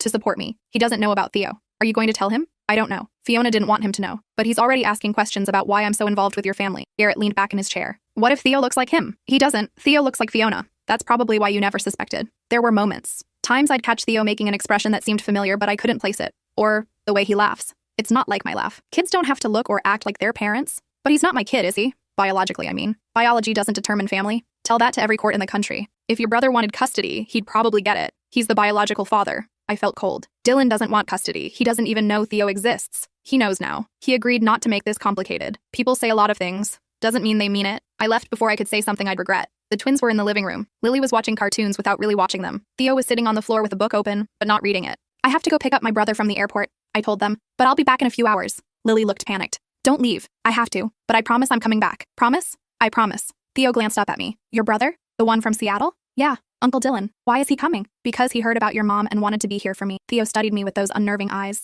He's never come before. No. So why now? I didn't have a good answer for that. At least not one I could tell him. Because sometimes people show up when things are really bad, I finally said. He went back to his book without responding. The drive to the airport gave me time to think about what I was going to say to Dylan, about how I was going to manage this impossible situation, about whether I was really capable of raising 2 traumatized children. Dylan was waiting at the curb when I pulled up. He threw his bag in the back and climbed into the passenger seat. Hey. We pulled away from the airport in silence. How are the kids? He finally asked. About as well as you'd expect. Do they know about me? No, and they're not going to. June, don't. We're not having this conversation right now. When are we having it? Never, if I have any say in it. He turned to look at me. He's my son. He's Garrett's son. You were a sperm donor whether you intended to be or not. That's not fair. None of this is fair. Fiona's dead. Those kids lost their mother. Don't make this harder by claiming rights to a child you never knew existed. I'm not claiming anything. I'm just saying, what? That you want to be involved? That you want visitation rights? What exactly are you saying, Dylan? He was quiet for a long moment. I don't know. I haven't processed any of this. We'll process it quickly because we're about to walk into a house full of grieving people, and you need to be the supportive brother, not the biological father having an identity crisis. We drove the rest of the way in tense silence. Garrett was in the front yard when we arrived, smoking a cigarette. I'd never seen him smoke before. You must be Dylan, Garrett said as we got out. There was no warmth in his voice. Yeah, I'm sorry about your wife. Garrett took a long drag. June told you? About Fiona? Yeah. About Theo? Dylan went still. She mentioned it. And nothing. I'm here to support my sister. Convenient timing. Garrett, I warned. But Garrett wasn't done. 6 years. You had 6 years to be involved in that kid's life, and you never once came to visit. But now that you know he's yours, suddenly you care? I didn't know he was mine 6 years ago. Fiona didn't tell you because she knew you wouldn't step up. You don't know that, don't I? You were freshly divorced, struggling with your own shit. You think she wanted to burden you with a kid? She made the choice to protect everyone involved. Dylan's jaw clenched. I would have been there if she'd told me. You can't know that. And now she's dead, so we'll never know what would have happened. Garrett flicked his cigarette away. But here's what I do know. Those kids have been through hell. They don't need more chaos. So if you're here to complicate things, you should leave now. I'm not here to complicate anything. Good. Because if you try to claim custody or mess with their heads or do anything that makes the situation worse, I will destroy you. Legal fees mean nothing to me. I will bury you in paperwork and lawyers until you give up. Are we clear? Crystal. Garrett turned to me. Your brother can stay in the guest room, but I want him gone by Friday. He went back inside without waiting for a response. Dylan looked shaken. He's serious. Of course he's serious. His wife just died. About destroying me. About keeping me away from Theo. What did you expect? That he'd welcome you with open arms? I don't know what I expected. We walked into the house. The twins were exactly where I'd left them. Lily glanced up when we entered, then went back to the TV. Theo didn't react at all. Lily, Theo, I said gently. This is my brother Dylan. He came from Seattle to visit. Lily gave him a tiny wave. Theo ignored him completely. Dylan sat down on the couch near Lily. Hey, I'm really sorry about your mom. Lily's eyes filled with tears again. She nodded but didn't speak. If there's anything I can do, can you bring her back? Lily asked. No, I can't. I wish I could. Then there's nothing you can do. She got up and went upstairs. Dylan looked at me helplessly. Should I? Leave her alone, I said. She needs space. Theo finally looked up from his book. He stared at Dylan for a long moment, something shifting in his expression. You look familiar, Theo said. My heart stopped. I just have one of those faces, Dylan said quickly. No, it's something else. Theo tilted his head, studying Dylan the way he studied everything, with that intense analytical focus that made him seem much older than 6. Have we met before? I don't think so, buddy. Don't call me buddy. I'm not your buddy. Dylan flinched. Theo went back to his book, but I could tell he wasn't reading. He was thinking, processing, trying to figure out why this stranger felt familiar. I pulled Dylan into the kitchen. You need to be more careful. What did I do? Theo's sharp, sharper than most adults. If you slip up even once, he'll figure it out. How would he figure it out? He's 6 years old. He asked Fiona for a paternity test when he was 4 because he noticed he didn't look anything like Garrett. Fiona told me about it. She laughed it off at the time, but Theo never forgot. He knows something doesn't add up about his parentage. Dylan paled. Jesus. So you need to be just my brother. Nothing more. No staring at him. No trying to bond. Just be background support for me. This is harder than I thought it would be. Welcome to my world. Garrett's mom emerged from upstairs. When she saw Dylan, her expression cooled. You must be June's brother. Dylan, nice to meet you. She didn't offer her hand. I'm surprised you came. June said you hadn't visited in years. I hadn't. But family is important during times like this. Indeed, though I noticed you never visited when Fiona was alive. Only after she died and June might need help with the children. The implication was clear. Dylan's face reddened. I'm not here for the kids. I'm here for my sister. Of course you are. She turned to me. I'm going to the funeral home to make arrangements. Garrett is useless. Someone has to handle things. She left before anyone could respond. She hates me, Dylan said. She hates everyone right now. Don't take it personally. The next few days were a nightmare. Garrett's mom took over all the funeral arrangements, which meant a massive Catholic service even though Fiona wasn't particularly religious. She invited hundreds of people, ordered flowers, hired caterers, turned my best friend's death into a social event. Meanwhile, the twins shut down completely. Lily stopped talking. Theo stopped eating. Both of them followed me around the house like shadows, terrified I'd disappear. I moved into the guest room at Garrett's so I could be there when they woke up from nightmares,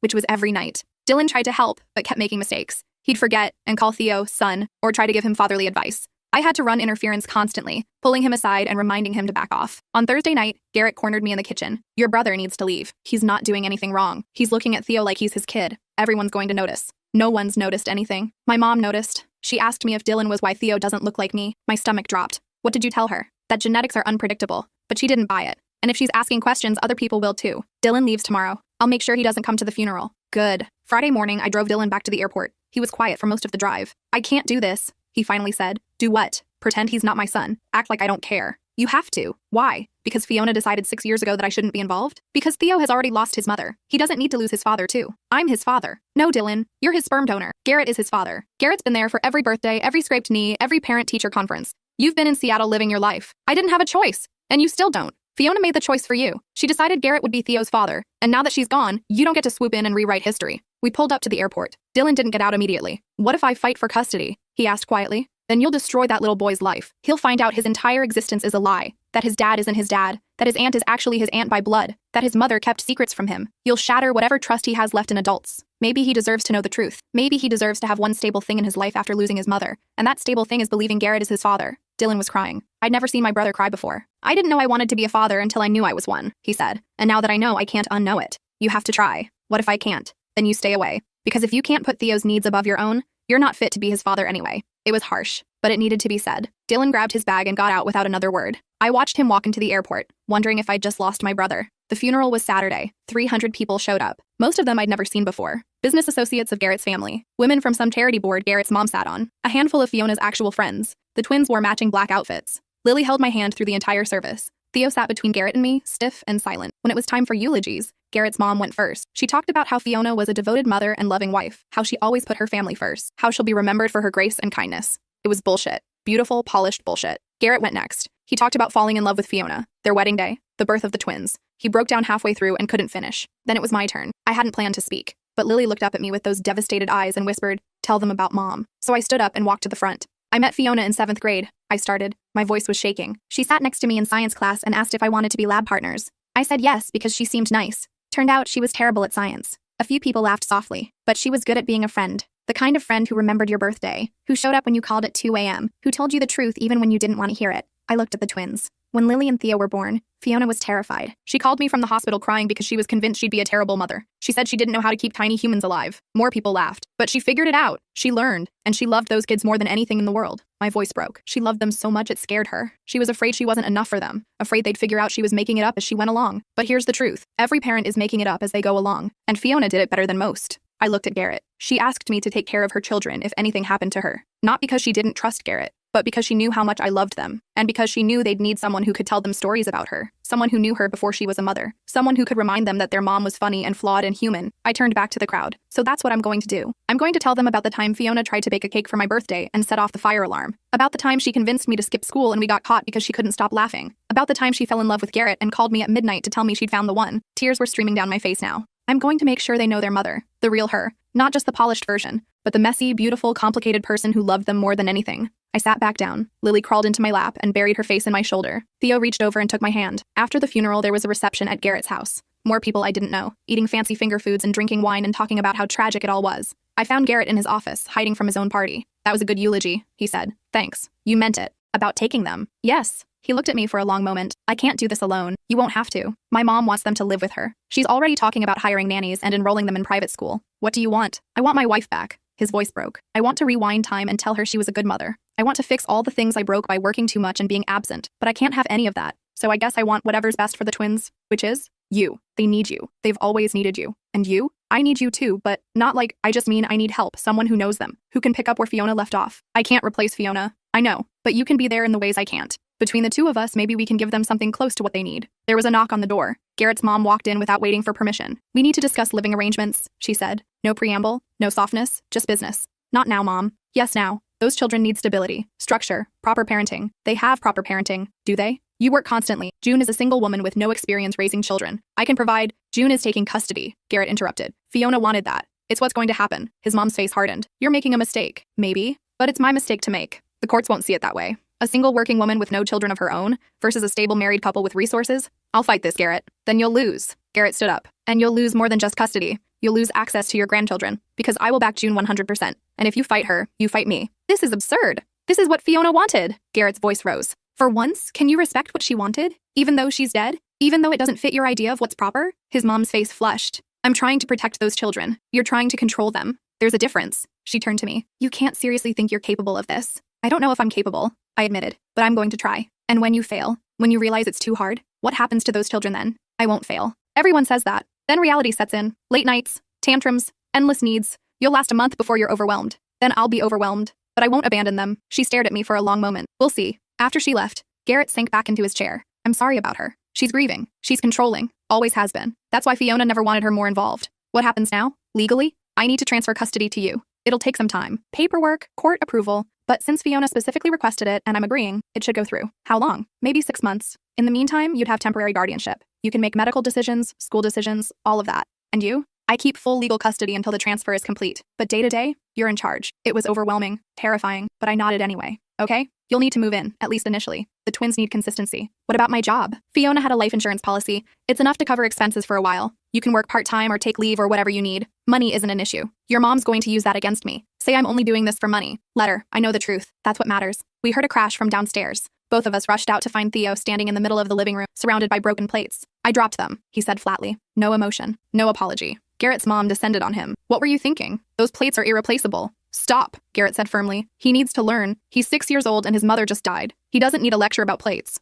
I knelt down next to Theo. "Are you hurt?" He shook his head. "Did you drop them on purpose?" A pause, then a small nod. Why? I wanted to break something. His voice was so quiet I almost didn't hear him. Everything else is broken. Why not plates? I pulled him into a hug. He resisted at first, then collapsed against me. His body shook with silent sobs. It's okay to be angry, I whispered. It's okay to want to break things. Is it okay to want to break me? He asked. My heart shattered. You're not broken, Theo. You're hurting. There's a difference. It feels the same. I know, but I promise you, it's different. Broken things can't be fixed. Hurting things can heal. How long does healing take? I don't know, but we'll figure it out together. He clung to me while Garrett's mom cleaned up the plates, muttering about proper discipline and children running wild. Lily appeared at the top of the stairs, her face scared. Is Theo okay? Come here, sweetheart, I said. She ran down and joined our hug. The three of us sat on the floor of the living room, holding each other while the reception continued around us. That night, after everyone left, I put the twins to bed. Lily made me check under her bed and in her closet for monsters. Theo made me promise 3 times that I'd still be there in the morning. When they were finally asleep, I went downstairs. Garrett was sitting in the dark, drinking whiskey. Want some? He offered. Yeah. He poured me a glass.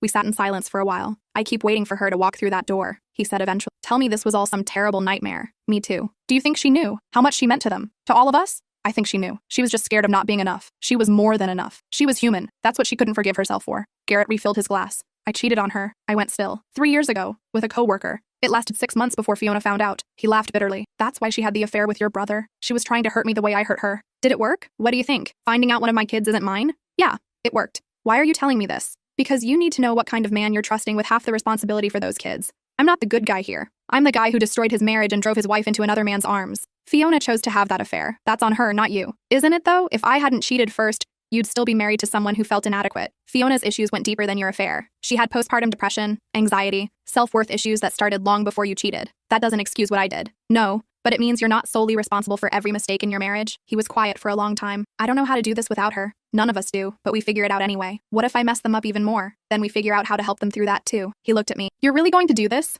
Give up your life to raise someone else's kids? They're not someone else's kids. They're Lily and Theo. And I love them. Even Theo, knowing what you know, especially Theo. He didn't ask for any of this. Garrett nodded slowly. Okay, then let's figure out how to make this work. Over the next week, we developed a system. I moved into the guest room, took over morning routines, got the twins to school. Garrett handled evenings when he could, but his work schedule was unpredictable. Lily started talking again, but only to me. She wouldn't speak to Garrett or his mom or even her teachers. Just me. Theo started eating again, but barely. A few bites at each meal. He lost weight rapidly, his already thin frame becoming skeletal. The pediatrician said it was normal grief response. Give it time. Monitor closely. If it gets worse, we might need to intervene. It got worse. 2 weeks after the funeral, Theo passed out at school. His blood sugar had dropped dangerously low. I got the call during a meeting with Garrett and the lawyer handling custody transfer. I broke every speed limit getting to the school. Theo was conscious by the time I arrived, sitting in the nurse's office with juice and crackers he wasn't drinking or eating. Hey, buddy. You said you wouldn't call me buddy. Sorry. Hey, Theo. He looked up at me with those 2 old eyes. I'm tired. I know. Not tired like sleepy. Tired like I don't want to be awake anymore. My blood ran cold. What do you mean? Mom isn't here. Nothing's fun. Food doesn't taste good. Why should I keep doing this? He was 6 years old and talking about not wanting to exist. Because Lily needs you, I said carefully. And I need you. And your dad needs you. He's not my dad. The words hung in the air like smoke. What? Garrett isn't my dad. I figured it out. Theo, I'm not stupid. I know I don't look like him. I know Mom and him used to fight about me being different. I heard them once when they thought I was asleep. Mom said something about me being her mistake. I felt sick. Your mom didn't mean she did. And it's okay. I know I'm the mistake kid. The one from before. Lily's the real kid. That's not true. Then who's my real dad? I couldn't answer. Couldn't betray Fiona's secret. Couldn't lie to this child who'd already been lied to enough. I don't think now is the right time to have this conversation, I finally said. Because you're going to lie to me too? No, because you just passed out and need medical attention. But I promise you, when you're feeling better, we'll talk about this. Really talk. No more secrets. He studied me, trying to decide if I was trustworthy. Promise? I promise. We went to the emergency room. They ran tests, gave him IV fluids, and kept him overnight for observation. Lily refused to leave, so I stayed with both of them. Garrett showed up around midnight. He looked wrecked. The nurse called me, he said. How is he? Physically? He'll be fine? Emotionally? I shook my head. What happened? I pulled him into the hallway so we could talk without Theo hearing. He knows. Knows what? That you're not his biological father. Garrett went pale. How? He figured it out. He's been listening to fights you and Fiona had. He thinks he's a mistake. Jesus Christ. He asked me who his real father is. What did you tell him? Nothing yet. But I promised we'd talk about it when he's feeling better. You can't tell him. He deserves the truth. He deserves to not have his world imploded even more than it already has. His world is already imploded. He just told me he doesn't want to be alive anymore. Garrett flinched like I'd hit him. He's 6 years old and he's given up. I continued. We can't let that happen. And we can't fix it by lying to him. So what do you suggest? We tell him his biological father is your brother who wants nothing to do with him?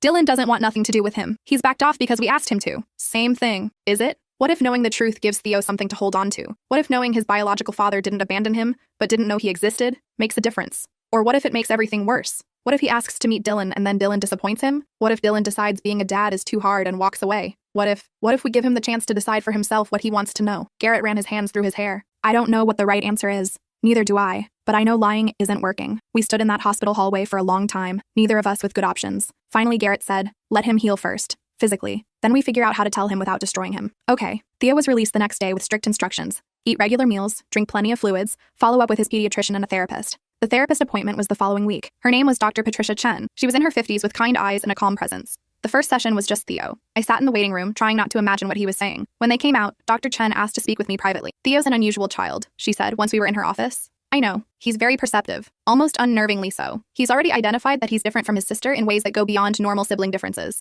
What did he tell you? That he doesn't feel like he belongs in his family, that his mom died thinking he was a mistake, that his dad isn't really his dad. I closed my eyes. He asked me if there's something wrong with him, Dr. Chen continued. If the reason his mom died is because he's broken, that's not. I know it's not. You know it's not. But Theo doesn't know it's not. And until he understands his actual origin story, he's going to keep believing he's fundamentally wrong somehow. So you think we should tell him? I think you should tell him an age-appropriate version of the truth, not the full details, but enough that he understands he's not a mistake. How do we do that without making it worse? You tell him that sometimes adults make choices that are complicated, that his mom and his dad Garrett love him completely, and that his biological father didn't know about him. But if he had, he would have loved him too. His biological father wants to be involved. Does Theo want that? I don't know. I'm not sure he even understands what that would mean. Then my suggestion is this. Tell him the truth about his parentage. Answer his questions honestly but age-appropriately, and let him decide over time if and when he wants to meet his biological father. What if that ruins his relationship with Garrett? What if keeping this secret ruins it instead? She had a point. I drove home and told Garrett what the therapist said. He didn't take it well. So I'm supposed to tell my son that I'm not his real father? That his mother lied to him his whole life? You're supposed to tell him the truth so he stops thinking he's broken. And what happens after? He'll hate me. He'll hate Fiona. He'll want Dylan instead.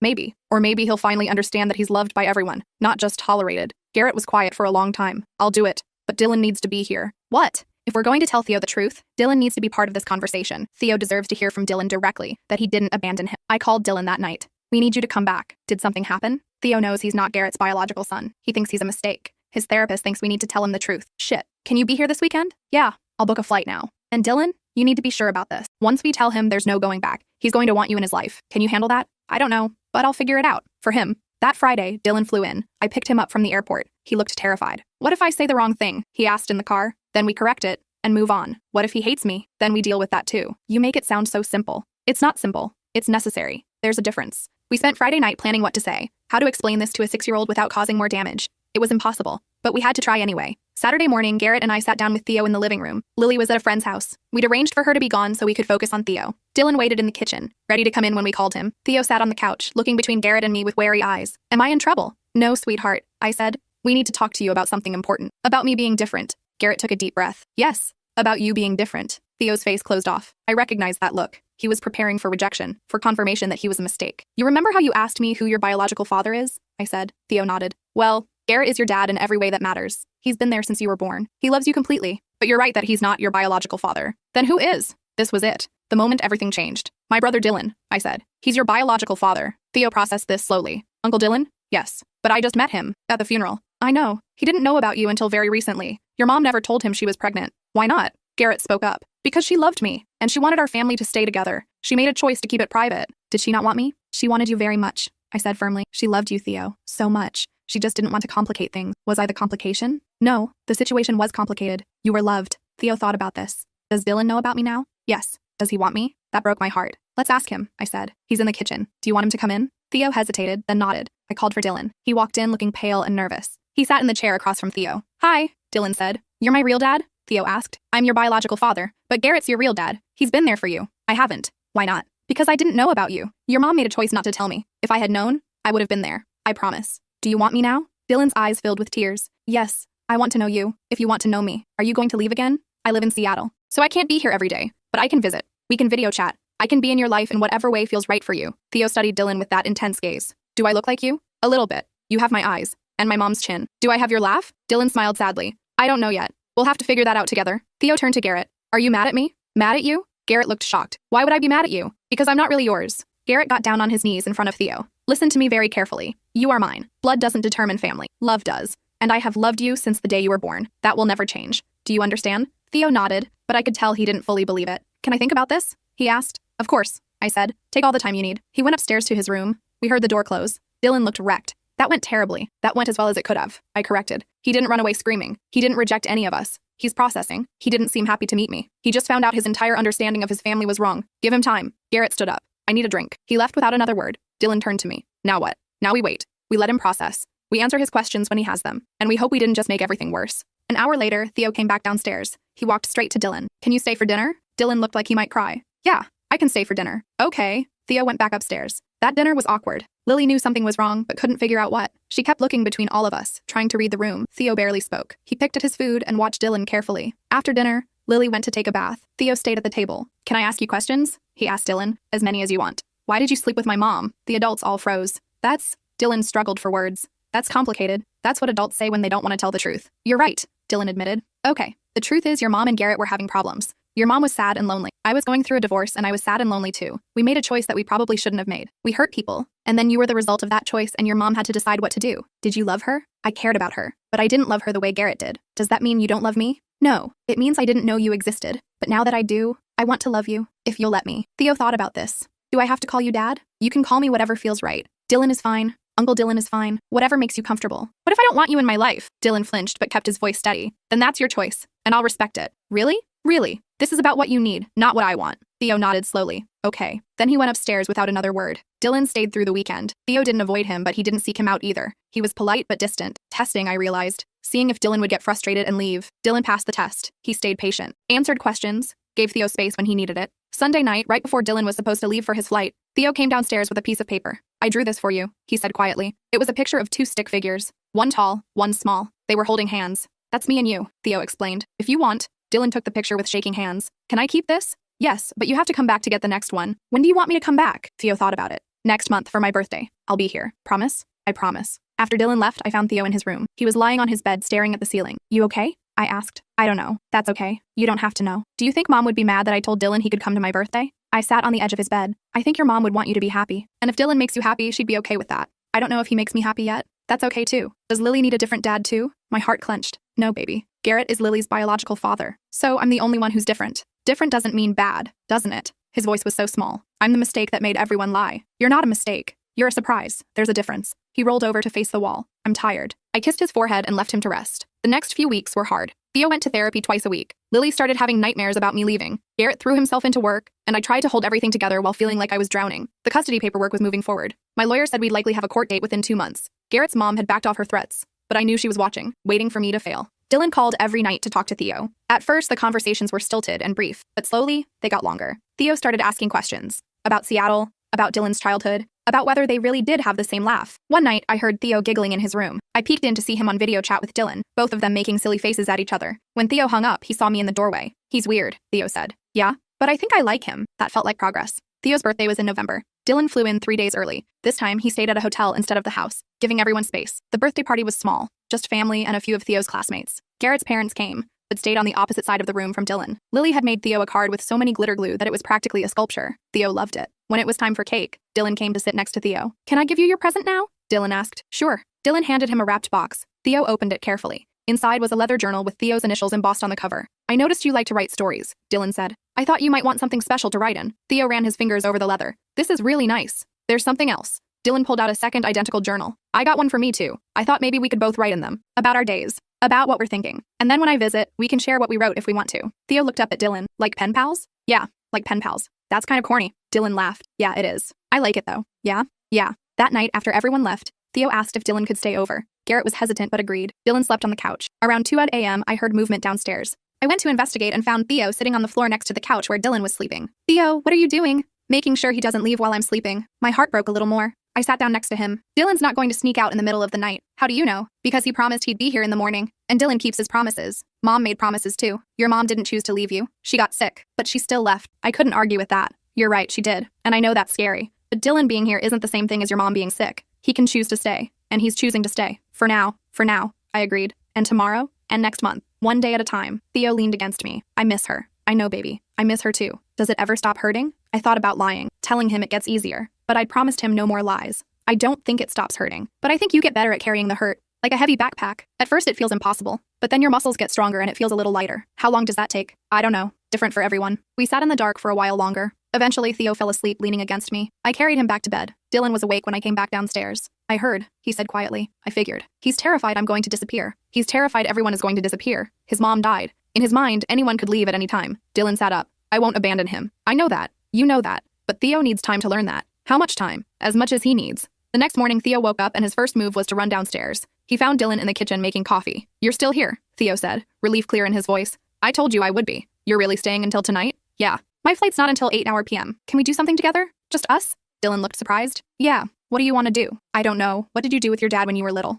Dylan paused. Our father had not been a great dad. Absent, emotionally, focused on work. Dylan and I had both spent our childhoods craving more attention from him. "My dad took me to baseball games," Dylan finally said. "Do you like baseball?" "Not really." "Then why did he take you?" "Because he liked baseball. He didn't really ask what I wanted." Theo thought about this. "What would you have wanted to do?" "Honestly, I liked building things. With Legos or blocks or whatever. I would have wanted to build something together. I like building things too." "Yeah? Yeah. I have a bunch of Legos in my room. Want to build something?" "Yeah." They spent the entire day building an elaborate Lego city. Garrett and I watched from a distance, not wanting to interrupt. "They look alike," Garrett said quietly. "A little. More than a little. How did I never see it before?" "Because you were Theo's dad. You didn't need to look for someone else in his face." Garrett was quiet for a moment. "Am I still his dad?" "Of course you are. But now Dylan's here, being the fun dad who builds Legos and sends journals and remembers what it's like to be a kid. You're the dad who's been there for every single day of his life, who changed diapers and dealt with tantrums and stayed up with him when he was sick. Dylan gets to swoop in for the fun parts because he wasn't there for the hard parts. That doesn't make him more important, doesn't it?" "Theo's excited to see him. He's never excited to see me." "Theo takes you for granted because you're constant. That's not a bad thing. That's what good parents are. They're the boring, reliable constant that lets kids safely explore the exciting, unpredictable variables." Garrett looked at me. "When did you get so wise?" "When I started living with child therapists' handbooks under my pillow." He laughed. It was the first time I'd heard him laugh since Fiona died. When it was time for Dylan to leave that night, Theo walked him to the door. "Will you really come back?" Theo asked. "Next month, I promise." "What if you die before then?" Dylan knelt down. "Then it won't be because I chose to leave you. But I'm healthy, and I'm careful, and I plan to be around for a very long time. Mom was healthy too. Your mom had cancer. That's different from a random accident. But you're right that we can't guarantee the future. All we can do is make promises for today. And today, I promise I'll be back next month. Is that enough?" Theo thought about it. "Okay." Dylan hugged him. Theo hugged back this time. After Dylan left, Theo came and found me. "Can I sleep in your room tonight?" "Sure. Is everything okay?" "I just don't want to be alone." We set up a sleeping bag on my floor. Lily heard about this and insisted on joining us. So all three of us camped out in my room. Right before falling asleep, Theo said, "I think Mom would like Dylan." "Yeah? Yeah, he's nice. And he makes me laugh. And he doesn't pretend like he knows everything. Those are good qualities. Do you think if Mom knew about him, she would have wanted me to meet him?" I thought about Fiona, about her fear and her love and her desperate desire to keep her family intact. "I think your mom wanted whatever would make you happy," I finally said. "And if meeting Dylan makes you happy, then yes, she'd want that. I'm not happy he exists because that means Mom lied to me. I know, but I am happy I get to know him now. You can feel both things at once, happy and sad, angry and grateful. Feelings are complicated. Adults are complicated. Everyone is complicated, kiddo. We just get better at hiding it as we get older." The custody hearing was scheduled for early December. My lawyer prepped me extensively. What to say, what not to say, how to present myself as a stable, capable guardian. Garrett's mom showed up with her own lawyer. I shouldn't have been surprised, but I was. The judge was a stern-looking woman in her 60s. She reviewed all the paperwork, then looked at me. "Ms. Rodriguez, you're asking for full custody of 2 minor children. Can you explain why you believe this is in their best interest?" I took a deep breath. "Because their mother asked me to. Because I know these kids. I know that Lily needs extra reassurance at bedtime. That Theo needs time to process before he can talk about his feelings. That they both love mac and cheese, but only the kind with the powder cheese, not the liquid kind. That's hardly a qualification for parenthood. No, but knowing them is. Loving them is. Being willing to put their needs above my convenience is. I'm not saying I'm perfect, but I'm present. And sometimes that's more important than perfect." The judge turned to Garrett's mom. "Mrs. Blake, you're contesting this custody arrangement. Can you explain your concerns?" "My concerns are that Ms. Rodriguez is single, works full-time, and has no experience raising children. My husband and I can provide a stable 2-parent home with financial resources and decades of parenting experience." "Ms. Rodriguez, how do you respond?" "I'm single, yes, but Garrett will still be in their lives as their father. I'm not replacing him. I'm supplementing. As for work, Fiona's life insurance provides enough that I can work part-time and be present when they need me. And regarding experience, I've been present for most of their lives. I've been their secondary caregiver since they were born." The judge made notes. "I'd like to hear from Mr. Blake." Garrett stood up. He looked nervous. "Mr. Blake, you're the children's father. You could retain full custody. Why are you supporting this arrangement?" "Because it's what my wife wanted, and because June is right. She knows my kids better than anyone, better than my parents, sometimes better than me. The twins need stability and familiarity. June provides that." "And you're comfortable with someone outside the family having this much control over your children's lives?" "June is family, maybe not by blood, but by choice, and that matters more." The judge looked at the twins' file. "I see here that one child has been meeting with a therapist twice weekly. Can you explain the situation?" My heart sank. This was going to be the part that derailed everything. "Theo has been struggling with his mother's death," I explained. "He also recently learned about his parentage. He discovered that Mr. Blake is not his biological father.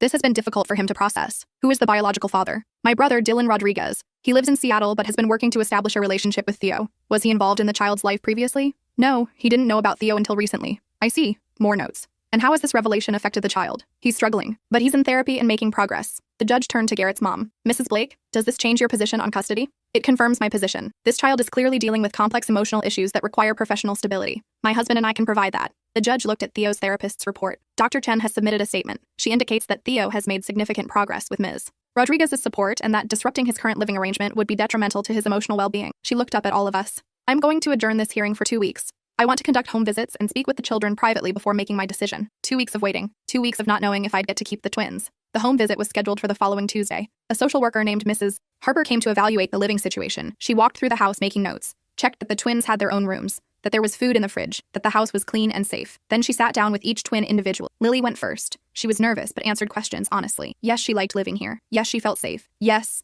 Aunt June took good care of her. Then it was Theo's turn. He was with Mrs. Harper for 45 minutes. When they emerged, his face was unreadable. "Thank you for your time," Mrs. Harper said to me. "I'll have my report ready for the judge." After she left, I found Theo in his room. "How did it go?" She asked a lot of questions. "What kind of questions?" "About whether I feel safe, whether you're nice to me, whether I want to stay here." "What did you tell her?" He looked at me with those two old eyes. I told her the truth. My stomach dropped. "Which is?" "That I want to stay with you, but I also want Garrett to still be my dad. And I want Dylan to visit. And I want Lily to never feel like she's less important than me. And I want my mom back, but I know that's impossible, so I'll settle for everyone else staying." I pulled him into a hug. "That's a lot to want. Is it too much?" "No, it's exactly the right amount." The second hearing was the day before Christmas. The courtroom felt too formal, too cold for what we were deciding. The judge had reviewed everything: home visits, therapy reports, financial statements, character references. She looked at all of us sternly. "I've made my decision regarding custody of Lily and Theodore Blake." My heart was pounding so hard I thought everyone could hear it. Based on the evidence presented, the clear wishes of the deceased mother, the support of the surviving father, and the best interest of the children, I'm granting primary custody to Ms. June Rodriguez. Relief flooded through me. However, the judge continued, Mr. Garrett Blake will retain significant parenting time and decision-making authority. This is a joint custody arrangement. You'll both need to work together for these children's benefit. She looked at Garrett's parents. "Mr. and Mrs. Blake, you'll have grandparent visitation rights, but I'm putting strict conditions on that. These children have been through enough. I won't tolerate any attempts to undermine the custody arrangement or create conflict." Garrett's mom looked like she wanted to argue, but her lawyer put a hand on her arm. "This case is closed. I wish you all luck. These children need stability, love, and consistency. I trust you'll all provide that." Outside the courtroom, Garrett hugged me. "We did it. We did." His parents left without speaking to us. I felt bad about that, but not bad enough to chase after them. That night, I told the twins that the judge had decided they would live with me permanently. Lily cried with relief. Theo just nodded, like he'd expected this outcome. "Does this mean you're our mom now?" Lily asked. "No, baby. I'm still Aunt June. Your mom was your mom. Nobody replaces her. But you take care of us like a mom." "That's true. I guess I'm like a mom aunt." "What's that?" "It's someone who isn't your mom, but loves you like one anyway." Lily thought about this. I like that. Theo was quiet. I could tell he was processing. Later, when I tucked him in, he asked, "If you're like a mom, what does that make Dylan? What do you want him to be?" "I don't know. He's not like a dad, but he's not just a regular uncle either. Maybe he's his own category. Like how I'm a mom aunt, he's a bio-dad uncle." "That sounds stupid. You got a better name?" He thought about it. "How about just Dylan? Just Dylan works. And Garrett can still be dad." "Yes, Garrett is still dad." "Okay, that makes sense." He rolled over to go to sleep, then rolled back. "Aunt June? Yeah? I'm glad the judge picked you." "Me too, kiddo. Me too." Christmas was quiet. Just the four of us. Garrett, me, and the twins. We made pancakes for breakfast and opened presents in our pajamas. Dylan called from Seattle. He'd offered to fly in, but I told him to stay with his own family for the holiday. Theo talked to him for an hour, showing him all his presents through video chat. After lunch, Garrett fell asleep on the couch. The twins and I watched Christmas movies. During a particularly sappy scene, Lily started crying. "What's wrong?" I asked. "I miss Mom." "I know, sweetie. She always made Christmas special, with fancy cookies and decorations and the advent calendar with chocolates." "You're right. She did. I wish she was here." "Me too." Theo, who'd been silent, suddenly said, "She is here." We both looked at him. "What do you mean?" Lily asked. "She's here because we remember her, because we're doing things she taught us, like how Aunt June made the same cookies Mom used to make, and Dad put up the same decorations. Mom's here and all the things she gave us." Lily thought about this. "That's kind of nice." "Yeah." They both leaned against me and we finished the movie like that. 3 people missing a fourth, but together anyway. The next few months passed in a blur of routine. School drop-offs and pickups, therapy appointments, Dylan visiting every 3 weeks. Slowly, carefully, we built something that looked like a family. It wasn't what Fiona had envisioned. It wasn't traditional. It was messy and complicated and sometimes painful, but it was ours. Theo started calling me Mom June sometimes, which made my heart both ache and sore. Lily stopped having nightmares. Garrett started working less, making time for actual parenting. Dylan and Theo developed their own relationship. It wasn't father-son exactly, more like mentorship. Dylan taught Theo about coding and building things. Theo taught Dylan about patience and persistence. On the anniversary of Fiona's death, we all went to the cemetery. The twins brought flowers. Garrett brought the twins' report cards. Dylan brought a letter he'd written but didn't read aloud. I didn't bring anything tangible, just my memories and my gratitude, because Fiona had given me the greatest gift. She'd given me her children, trusted me with the 2 people she loved most in the world. As we stood there in the cemetery, I made her a silent promise. I would do my best. I would mess up. I would learn. I would adapt. I would love these kids with everything I had. It wouldn't be perfect, but it would be real. And maybe that's what family is supposed to be. Not perfect, just real. Just people showing up for each other day after day, even when it's hard. especially when it's hard. Theo took my hand. Lily took my other hand. Garrett stood beside us. Dylan stood slightly apart, respectful of his place in this dynamic. We were a family, unconventional, complicated, but whole in our brokenness, and that was enough.